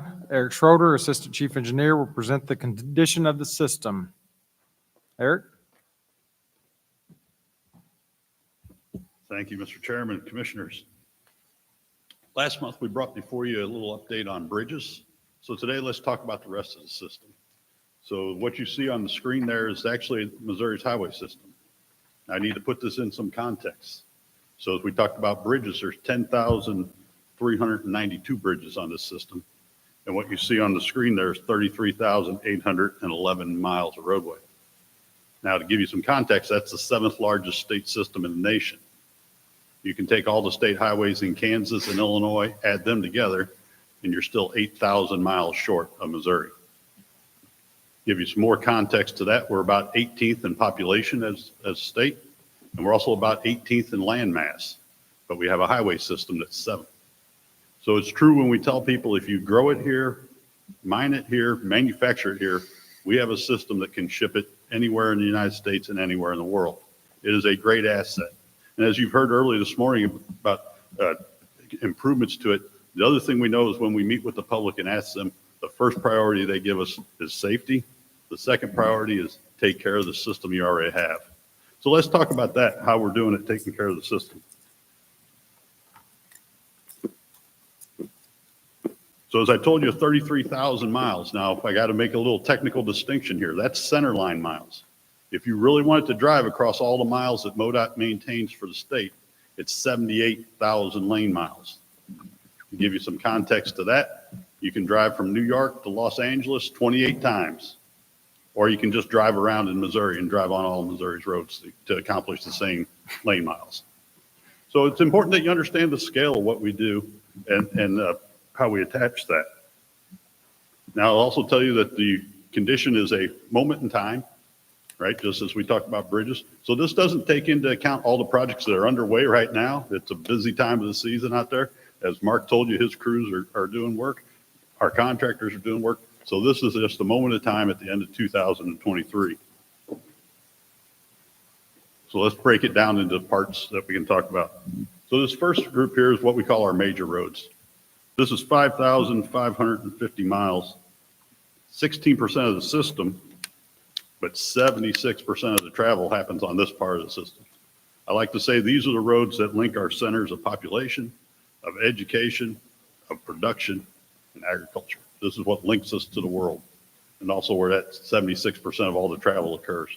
Now, our goal here is 90%, and currently we're meeting that goal at 90% in good condition. You can see the range there across the state, 83 to 97. But you can also see an important number on there when we talk about the cost of maintaining these lane miles. And what you have to plan for is about $140,000 a lane mile. All right, so this on a multi-lane facility that we were just talking like downtown Kansas City, where it's 6 lanes wide, costs can add up quickly. So I want to talk about the second section of our minor road system. Now, the federal system breaks road classification down into way more sections. For simplicity, we refer to ours as the majors, the minors, and the low volume. But this is the next 18,000 miles. It's 54% of the system, and this is where that next 22% of travel happens. So I like to refer to this is what collects us. This is what brings us to that major part of the system. It's what gathers it from smaller communities, from our homes, and gets us there. Now, 80% is our goal here on condition, and currently 81%. So we're doing well, and the range you'll see is 70 to 83, a little bigger range, but that's what we would expect over this. You'll also notice that the planned average cost for maintaining this goes down a little bit because the treatment options can be a little less. This is where our 1-inch overlays can come into play and other chip seals and other items there. So we're continuing to meet those goals. I want to talk about the next part of the system, our low volume part here. So when we talk about low volume, these are roads that have less than 400 ADT a day. That's how we define that. 10,000 miles or 30% of the system, but 2% of the travel. So as we break down these tiers, this is another large group, but only 2% of the travel occurs here. These are our end of the system. This is what connects our system to the final destination, right? Our goal here is 70% good condition, and this is where we've made our most gains as we look at over time. We've made tremendous gains here at getting it towards that. We are currently at 79, but you'll also notice the range is 69 to 79. This is the area where we had the largest disparity in the past, where we had some ranges of the state were down in the 50s in good condition, and others were in that 70 to 80. So closing that disparity has been our goal. Because our real goal as we manage the system, and I'm going to talk about asset management in a minute, is making sure that drivers on similar types of roads across the state have similar experiences, right? So that our most important roads to our medium to our lowest volume, that if you're on those classifications in different areas of our state, you have a similar experience in Southeast Missouri as a driver does in Northwest Missouri. This is where the governor's rural routes program, and I provided a map for you each. Commissioner had asked in the past a little update on where we've done projects on the low volume. So I provided you where the last 3 years have really helped move this number and made a difference. So now as I talk about this, and we talk about this, and we've heard some about history and transportation, it's important to remember we're in this for the long haul. That's, federal bills come and go, administrations come and go. The DOT has been here for decades and decades. So it's our imperative that we look at this in a long haul mentality. And you'll see here in early 2000, the trend was not good. Now, to get out of that hole, Commission borrowed approximately $2 billion to bring that back up in that 2003 to 2006 timeframe. That was an expensive undertaking, a necessary one, but it was an expensive one that we're still paying on. But that's why it's important as you see that graph, how we maintain and keep our asset management. This is where discipline comes in, and it makes for difficult decisions and difficult conversations with communities. With our first priority of that asset management and taking care of the system you have first and realizing it is so large, that's where discipline comes in, and looking at our past history and our future also play into this, how we do that. I think last year when I presented on this, I worked in the degradation curve because every engineer loves that. So I forewent that this year, but doesn't mean I'm not going to talk about it. So let's talk about how we do asset management. So one of the things you'll see here is this is our quintile. So as I mentioned, we have 33,000 miles of roadway, but we also have data on every mile. In fact, we break that data down into 1/10 of a mile segments. And for each 1/10 of a mile segment, we have several data points. So we're talking about 340,000 pieces of data. and then multiply that by several years. So it's one of those things, you can be consumed by the data, you can get too far away, or you can go too far in. So this, our quintile sheet, helps us kind of adjust our focus. It takes all that data and helps us break it down into quintiles by type of roadway, by district, and how we're doing towards the goal. We're also able to use this quintile sheet and apply what's in the STIP to forecast future conditions. And that's where the red and green check marks are. So the red X's mean we're not meeting the goal, but you'll see in many of those cases, it's only off by 1% or 2, but we're still not meeting the goal. You'll see the green where we are meeting the goal or exceeding the goal. So this is what lets it be a data-driven process that allows us to use that data, but also allows us to bring in, as you heard from our local planning partners, ground truth and that local knowledge. So we use the data to help us focus a little bit, and then we work our planning process to get to the right ones.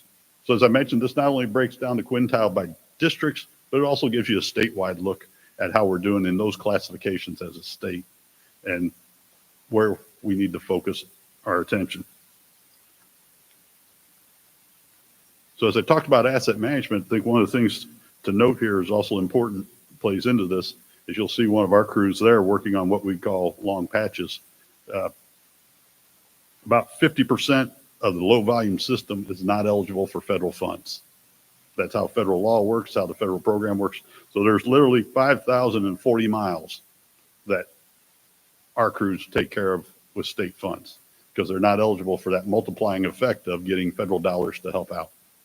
With this large of a system, 5,000 miles of state only is also one of the challenges that comes with it. So as I talk about asset management, this is not an eye test, even though it kind of looks like it. This is the summary sheet for asset management. This is about accountability. This is where we can break down what the forecast is for each type of roadway by district, how many miles we need to work on.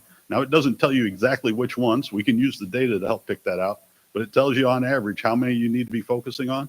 It allows us to put in what's in the STIP and do the accountability. It also talks about how much you're spending on each of those and bridges by square footage as well. So this is about accountability, and this is where the discipline comes in as we look at a longer plan.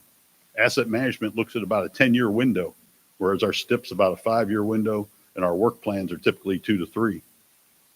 So here's what actually one of them, I just pull it since we're in the Southeast District here. If you pull that out, you can see by the classifications what the plan should be, what's in the STIP, what's actually projected. Because it's important to know that we have to balance this and tie it to available funds. So even though it may say you need to do this many miles, you also have to be able to fund that. So it's over time. So some years you may be up a little, some years you may be down. And that's why we look at that 10-year window of where are we trending. And that's why it's important that we look at that graph of are we maintaining that discipline and trending in the right direction. This also allows us to take in road condition, but also dollars, how we're programming them, dollars invested, and all that balance.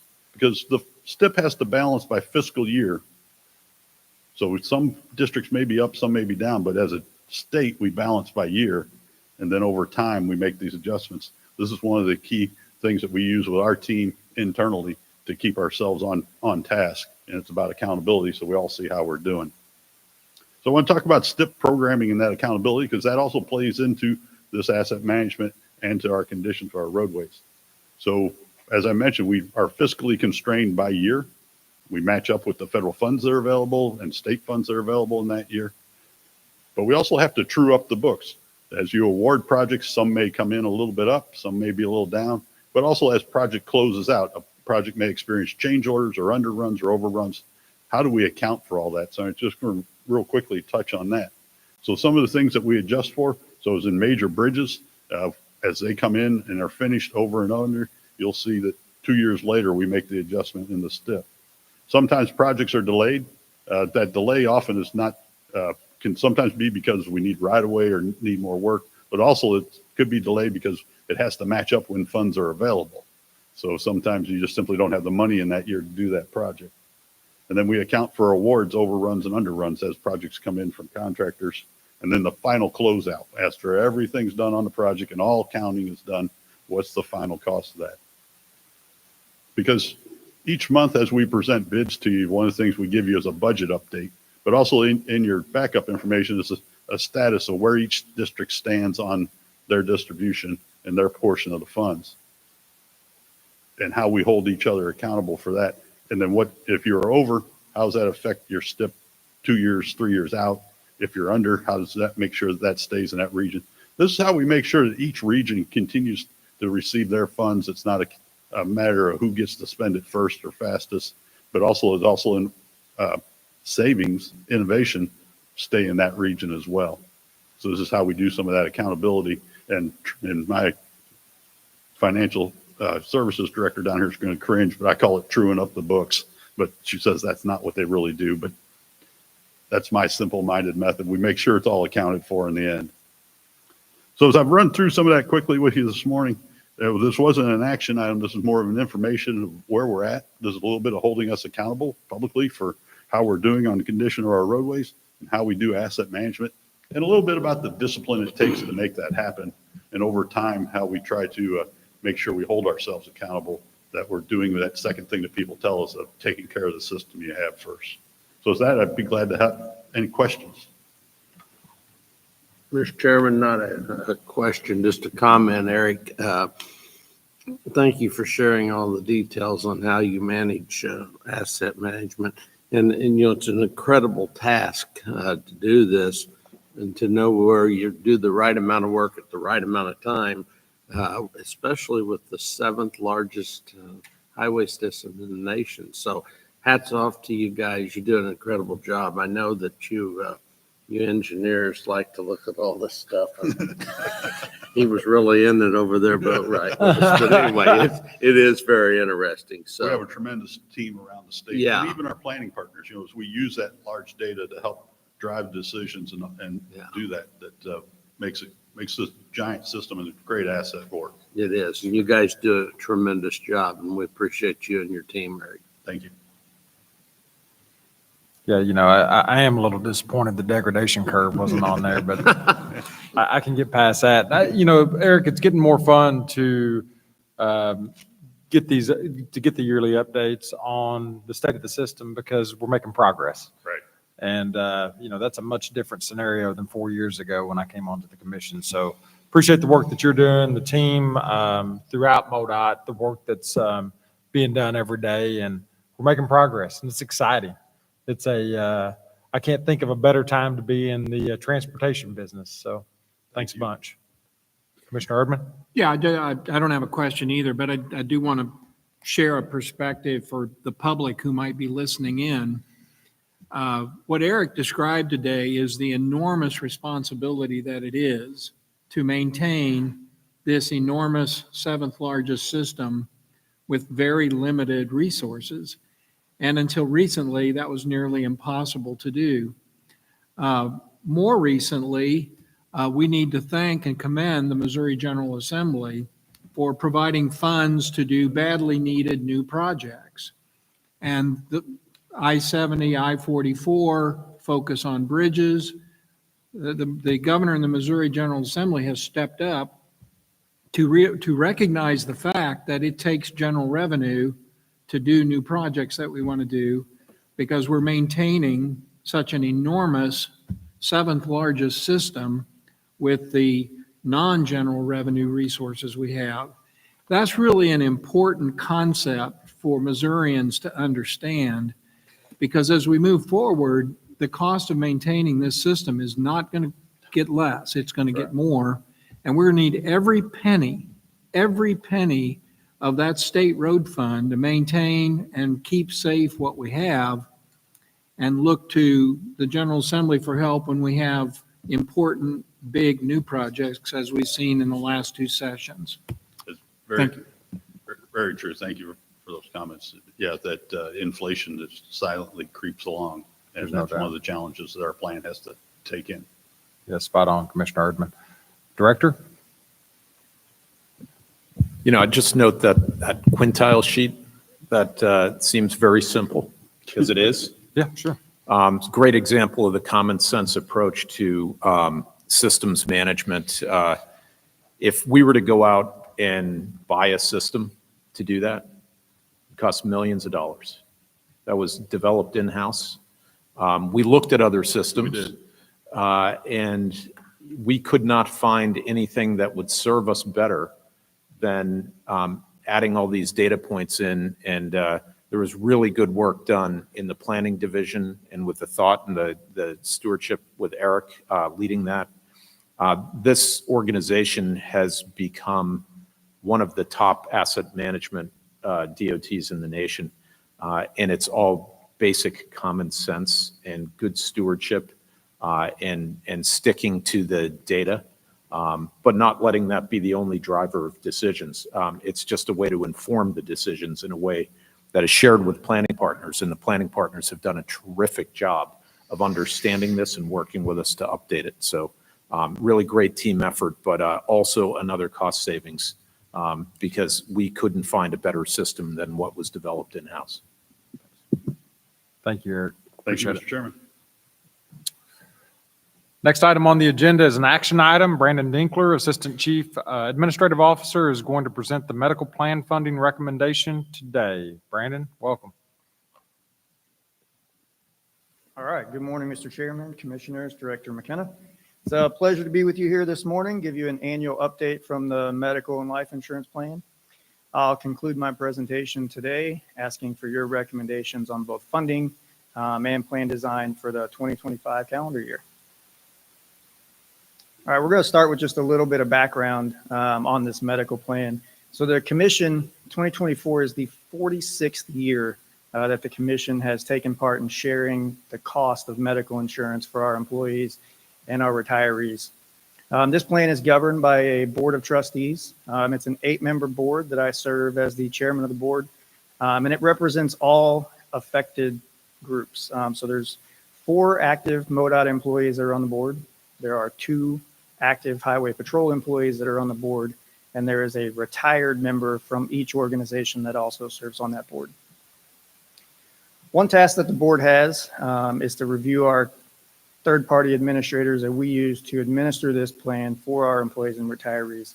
There's a list of our current administrators there. We use Anthem and MedImpact. Anthem does our medical claims for us, and MedImpact does our pharmacy claims. They do those for our active employee population and our non-Medicare retirees. And then last year we added an additional administrator, and that's United Healthcare. And they do a Medicare Advantage plan that is specific to our retiree group that is a fully insured product that we added as a benefit last year. We do offer multiple plan options. So for our active employees and pre-Medicare retirees, we offer a preferred provider organization plan. This is the most common plan across the country, as well as a high deductible health plan that comes with an HSA and an HSA contribution. And then we offer that Medicare Advantage plan for those that are eligible for Medicare. Just to give you a scope of the number of individuals that this plan touches, we have just right at 26,000 individuals that are enrolled in this healthcare plan. Our active employees across the 2 organizations, though they only total about 7,000, they make up 17,000 or just over 63% of those individuals. When you add in their family members, their dependents, their kids, that's a large population that's affected by this small plan. So this is attachment 4 in your backup material. This is a look at our funding history going back to 2018. In 2024, we did the first funding increase recommendation since the 2018 calendar year. You will see, however, though we did keep our funding recommendations level from 2018 through 2023, there's a slight decrease as you go across the board. That's due to the struggles that both employers had in bringing in and retaining employees, which gave us a much smaller enrollment count and then less funding going into the plan. In calendar year 2023, the Commission contributed just over $88 million to the health insurance plan, while the users of the plan contributed just under $27 million. You will notice that's a pretty big decrease from calendar year 22. That shows the change for us with our Medicare Advantage plan, moving that group into a fully insured plan lowered their premium requirements and then lowered the funding going into the plan overall.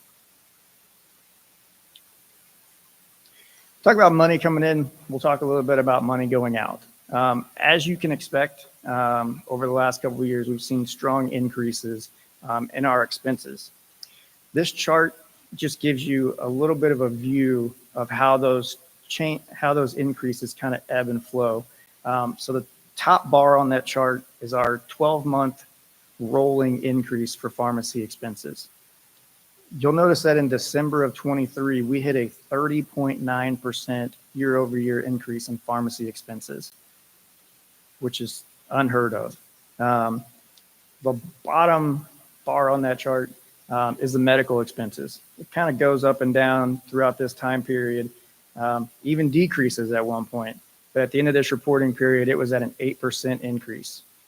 Pharmacy was at a 22.3% increase. So overall, at the end of this reporting period, we're looking at an 11.2% increase in our overall spending just on claims alone. The volatility of that spending makes it a little more difficult to be financially responsible with the plan. We look at our financial stability and our net position to see how the plan is doing. After 2018, despite not making increases in our funding requirements, you see that net position increase, but it has slowly decreased since 2020 with that increase in cost going out and that slight decrease in funding coming in. In June, our medical board met with our actuary to look at what the rest of this year and moving forward looked like. By the end of 2024, our net position is expected to hit $27 million, which would be the lowest level it's been since the 2018 calendar year.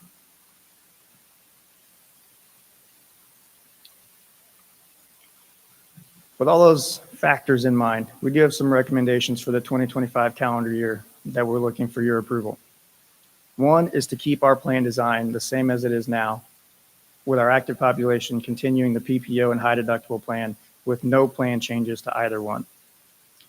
Our second recommendation is that you approve an increase in total premiums for all plans of 9%, as can be seen in attachment 1 of your backup material. And our third recommendation, looking for approval, is that you absorb that 9% increase for our active employees currently working and our work-related disability participants. This absorption would bring our split to an 85-15 split between the commission and the employees and bring us more in line with what the other state departments are doing in that regard. If approved, these changes will ensure the continued financial stability of this very important benefit to our employees, our retirees, and their families. I'd like to thank the commission as well as the executive teams from both MoDOT and the Highway Patrol for the continued support of this important plan, and I'd be happy to take any questions that you have today. Commissioner Erdman? Yeah, thank you, Brandon. This is important and complex work, and we appreciate the work that you and your team do to manage this high-ticket item. At our meeting last month at the lake, we did a pretty deep dive, an initial dive on some of these benefit issues, and many things came from that, but one thing that came clear is that this benefit is expensive, and it continues to rise, and there doesn't seem to be a lot of relief in sight. Once again, it's being recommended that we absorb the cost of the increase in the healthcare premium, which I think all of us understand is an important benefit. I hope all of our employees across the system realize that this is a remarkable benefit and a remarkable that we have been able to do that absorption of the cost. I know they appreciate it because they tell us they do. And we want to recognize and thank your team for managing this in a way that makes that possible. Thank you. Thank you, Commissioner Erdman. Director? Yeah, I'd just like to say on behalf of all the employees of MoDOT, the support of the commission over the years from the vision early on to develop this, 46 years running, to a very difficult choice that was made in 2018 to absorb a plan increase. We recognize that these costs go up. And we also, the commission has recognized that the inflationary impacts on the good, hardworking workforce at MoDOT, you have to balance those needs, and you want to make sure that people understand their plan. The fact that we haven't had significant plan changes also doesn't create an untimely surprise financially for our teams when they have to access these benefits. That's every bit as important as the management of the premium. And in fact, in the coming years, as these pressures continue, the fact that we will go, with your permission here or approval, 8 years running without a premium increase to our employees for a 5,000 unit employee organization, I think that's amazing. It's been happening now, I think, 6 years running for state of Missouri employees with Governor Parson and his administrative team's leadership. It's a vital thing for retention. It creates stability, and that medical surprise can create economic uncertainty for individuals. So on behalf of the organization, thank you for your leadership here and your support. Thank you, Director. Do we have a motion and a second to approve the recommendation? So moved. We have a motion and a second. All those in favor signify by saying aye. Aye. Aye. All opposed, same sign. Motion passes. Thank you, Thank you, Brandon. Commissioners.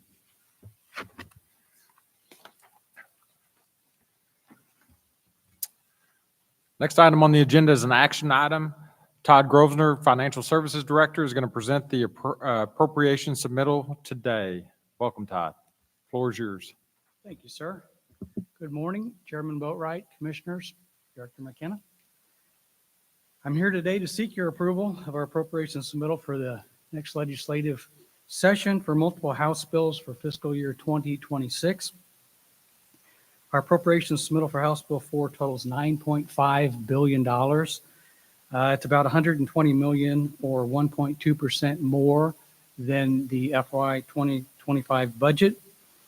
Our appropriation submittals, they've grown from $3 billion in 2020 to $9.5 billion. That's more than tripled.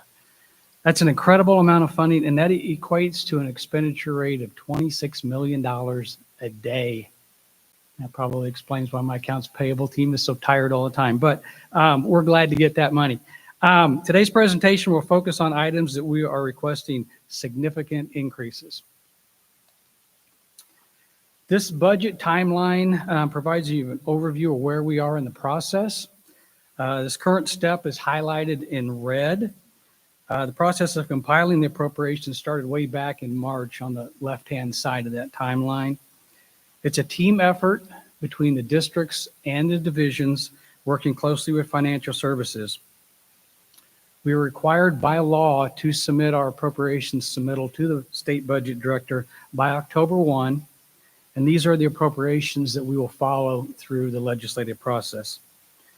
Once the legislature approves our appropriations, we will come back to you for approval prior to the start of the fiscal year.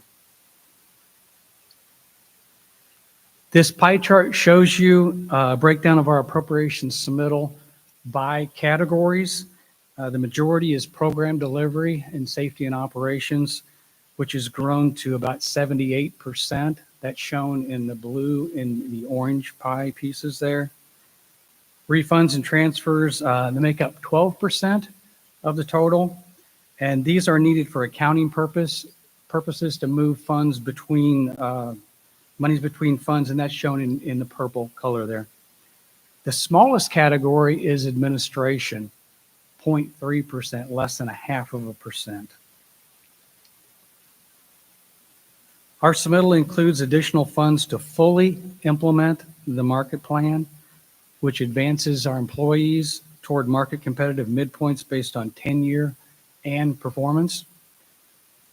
Includes the hiring of additional positions in safety and operations to safely maintain and operate the transportation system and improve our customer service to meet expectations for operations such as litter pickup, mowing, and trimming, and additional positions in program delivery to deliver the transportation projects that have been designated and funded by the General Assembly. Now, a lot of these positions were part of our submittal last year, but they were not approved. But over the last several months, we are starting to experience some net gains on our hiring, and we're starting to close the gap of our vacancies. And by fiscal year 2026, we'll be in a great position to start adding people back to our workforce and gain some that we lost back in fiscal year 2024. The safety and operations budget increases $22.6 million for various contracts to mow, remove litter, install signs, striping, and seal coats on low-volume routes. These contracts will supplement the work done by our own employees to improve customer service to meet expectations. Includes $13.2 million for materials and supplies for additional asphalt and chip sealing repairs, signals, and striping, and $3.8 million for non-fleet equipment such as plows, paint tanks, and spreader beds. The program delivery budget increases $30 million for contractor payments as our department's construction program continues to set new historical levels with additional funding. Just last month, you approved our STIP at a $14.6 billion level over the next 5 years. Our General Assembly designated and funded projects that were provided in fiscal years 24 and 25. This submittal for FY26 includes the reappropriation of a lot of those funds as these projects take multiple years to complete. Some of the road and bridge projects in this include improve I-70, forward I-44, Route 67 in Butler County, which we've heard a lot about, Route 65 from Buffalo to Warsaw, low volume routes. We also have multimodal projects in these. Those include the Kansas City and Penobscot County ports and airport improvements at Rosecrans, Kirksville, Warrensburg, and Cape Girardeau. The Fleet Facilities and Information Systems budget increases $15 million to replace and improve mechanical systems at the Materials Lab in Jefferson City, which houses very specialized equipment and has been in place since 1994. We also have some work to do in the Southwest District Office in Springfield. This project also includes a fire suppression system. The existing systems are well beyond their useful life and they need to be improved. We're requesting the reappropriation of $49 million of general revenue and $10 million of potential federal revenue for safety improvements to railroads not on the state highway system. This will allow any money that's not spent in 2025 to move forward and be available in 2026. For transit, our request includes some additional funding due to supply chain issues. Some vehicles that are ordered will not come in until 2026, so it's moving the funding to when those will be delivered. And for passenger rail, we're requesting the cost to cover inflation for 2 trains a day and funding for an additional third round trip and service from Kansas City to St. Joe for the World Cup in Kansas City in June of 2026. So we are asking you to approve the 3 appropriations submittals as stated in your materials. I do want to draw your attention to that first bullet point, though. That's an amended number. It's $9.5 billion for House Bill 4 for Attachment 1. Are there any questions that we can address for you? Are there any questions? Well, good work again. If you go through this, obviously, we talked about the incredible work it is to maintain the system. I'm very pleased to see that we're going in again to ask for the personnel needed to maintain, to snow removal, maintenance. Those things are just indispensable to operations. Very pleased to see that. I believe also in the consent agenda, we had some reductions as a result of the governor's vetoes. That might not be transparent, but we're not just asking for more everywhere. There are places where it's been reduced. And I just wanted to emphasize that where we're asking for increases, we're recognizing that maintenance is a big part of what that's all about. And also, we're delivering a lot more projects with a smaller work base, a smaller employee base. And for those who might wonder about that, that's why. Thank you, Commissioner Erdman. Commissioner Hageman. Thank you, Mr. Chairman. Todd, thank you for the work you and your team have put together on this. I know it takes a lot of work to put budgets together, and just to have somebody like a Senate Appropriation Chairman kind of pick at them, through the years, little experience there. But really do appreciate it, and really do appreciate working with the General Assembly on a lot of these requests. We need their help in moving forward with general revenue requests that fund, certainly parts of the transportation system. And it's always a collaboration between the governor, the General Assembly, and MoDOT to accomplish the goals for the state. But it starts with you and your team putting everything together. So thank you very much for the effort. I know it takes a lot of effort, so thank you. Thank you. Thank you. Director?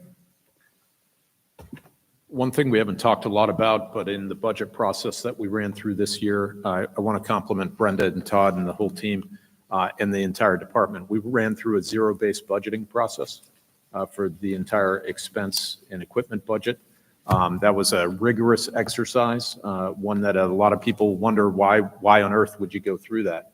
But it's just to look fresh on a regular basis at the justification for every dollar in your budget. And it's good practice. It was a good exercise. We learned a lot from doing it, and that'll be incorporated into future budgets. So great work by the team. A little extra duty is assigned that people took on with real vigor and did a great job. Thank you, Director. Todd, thanks again. Appreciate it. Oh, we need action. Okay, so do we have a motion and a second to approve the recommendation? I'll move to approve it, Mr. Chairman. Thank you, Commissioner Hageman. Second? Second? All those in favor signify by saying aye. Aye. All opposed, same sign. Recommendation passes. Thank you, Todd.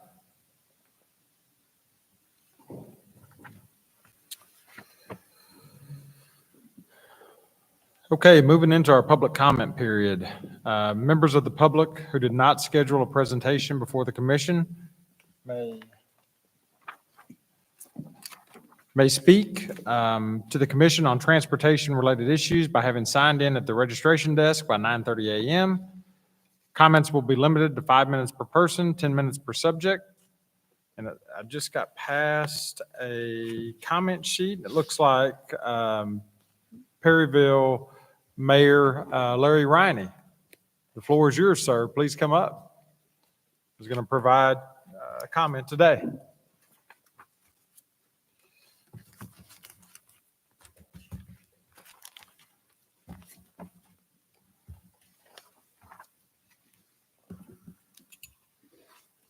Thank you, Larry. Thank you. That's a long walk from the back. The first thing I'd like to do is thank the good Lord for allowing me to represent our fine citizens of Perryville and the work I do with my brothers and sisters in Perry County. Perryville and Perry County loves MoDOT. I am Perryville Mayor Larry Riney. I'm here today to offer a word of thanks to the commissioners, Boatwright, and the entire MoDOT Commission. In recent years, we have worked closely with MoDOT and the Southeast Region staff to address many issues that have long presented challenges in our community. For example, last week, we started work on a complete runway reconstruction, replacing for the first time a runway that actually dates back to World War II. The month before, we were able to finish one of the very first governor cost shares in the entire state when we opened Vincentian Way, helping to alleviate some of the traffic congestion around exit 129 and McDonald's. Last year, and just a couple of miles away from our airport, MoDOT broke ground on the Chester Bridge, ensuring interstate commerce and travel for our region. In recent years, we have been selected for several TAP grants, helping to put a walking and biking path along Highway 51, the very place where someone was killed several years ago when their bicycle was struck by a car. We currently have several phases of trails in various stages of construction and design, and excited to see them finished. This year, we have submitted Alma Drive for a 50-50 cost share, hoping to see a roundabout installed at one of our most dangerous and busiest intersections. This particular area is something we have asked MoDOT to study on more than one occasion, but never tested out for the traffic light. Recently, the aldermen have asked staff to explore a roundabout, and we contacted BFW Engineering to do just that.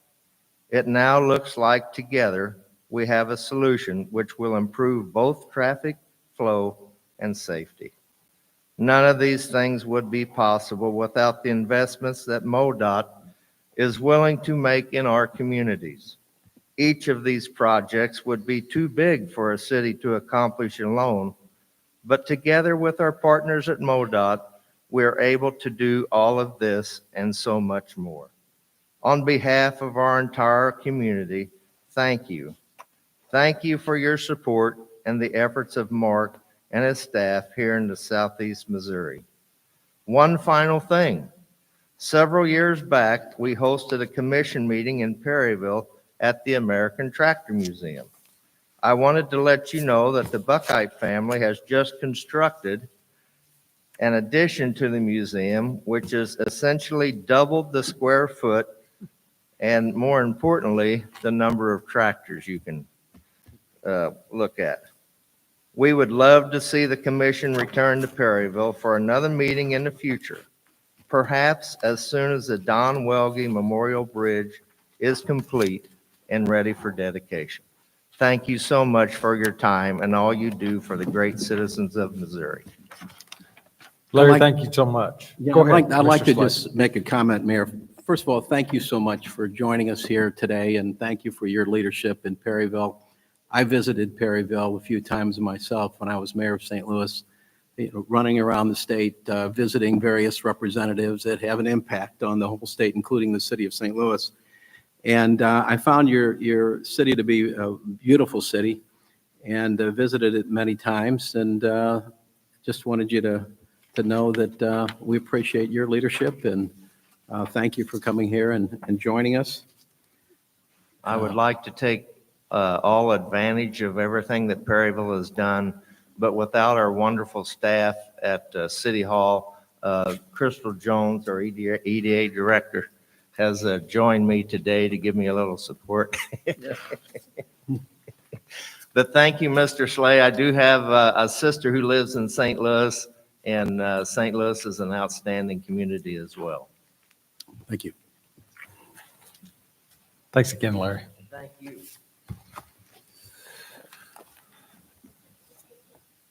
So we're going to go off script here, and I'm going to pass it off to Director McKenna. He has an announcement that he would like to make to the group. Thank you, Mr. Chairman. As you can see by the meeting today, what a talented team. I've never been more confident in the future of MoDOT, in the stewardship of this massive system that we're tasked with doing, and with the leadership of the commission. To say that this has been an amazing time in Missouri transportation is an understatement. It's been a blessing for me to be a part of this, and it's also a good time to recognize when it's time to move on, and that's what I'll be doing. I notified the commission yesterday of my intent to depart and to move on to the next chapter in my life. I have some family obligations to attend to, and I feel that the department is in good hands. I know the commission and I have actively worked on succession plans throughout my entire tenure, and we have a fantastic team in place, and I know the commission has a plan that there will be no gap in leadership. I want the whole team to understand that. It's been an absolute joy and a blessing to be here. Thank you. Director, thank you. And, it's saying goodbye is always tough, but I will say that getting to know you the last 4 years, getting to see where your leadership has taken this department is absolutely incredible. And when you came into this department, we were talking about a $325 million a year or a $1.7 billion 5-year STIP. And a few months back, we passed a $14.6 billion STIP. When you look at that time period that we're talking about from 2015 to today, this MoDOT, this department has absolutely overshadowed every other DOT in this country. That's incredible. I think the closest that we have has increased about 70%. So that difference to me is it tells the story in itself. The other thing that I want to say is the team that you have built across the department is impressive. And the comments that you made about the confidence that you have in them, I share that confidence. We have a historic opportunity in front of us with the funding that we have been entrusted with by the General Assembly and the governor. And there's no doubt in my mind, this team that we have will execute that flawlessly. So just to wrap things up, thank you for coming to Missouri and providing us 8 years of your service. And thank you for putting us on a path that is going to lead Missouri, that has led Missouri, quite frankly, to being the best in the country. So, Director, thank you.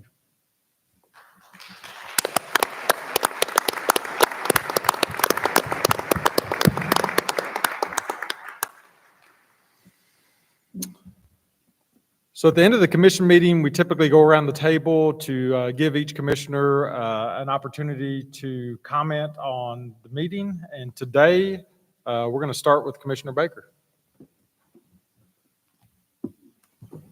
Thank you. It's been a pleasure here to be in Poplar Bluff. My first time to be in Poplar Bluff, and hospitality has been remarkable, and to learn about the district, the size of the district, and the complexity, and just really appreciate all the sharing of information that's taken place while we've been here is so truly appreciated. The work that's being done is remarkable, and just want to say thank you to all who played a role in that. Appreciate it. Thank you, Commissioner. Commissioner Hegeman. Thank you, Mr. Chairman. I too want to echo your hospitality here has been great, and appreciate the opportunity to get around the state. To see some flatland is kind of nice too. I'm from Northwest Missouri, where we don't have much of that except on the Missouri River, and so it's nice to see that. Just also want to take this opportunity to thank the director for his service.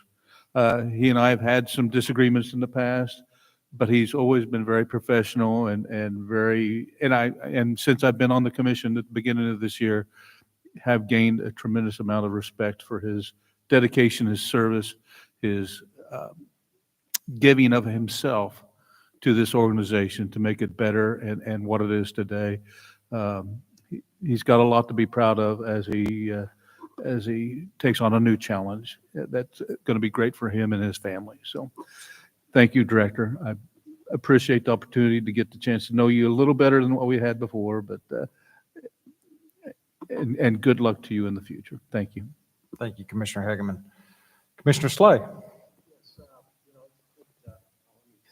Turn this on here. It is a pleasure for me personally to be back in Poplar Bluff. I've been here before in various other capacities. Visited here with Todd Richardson, who was the Speaker of House of Representatives the last time I was here.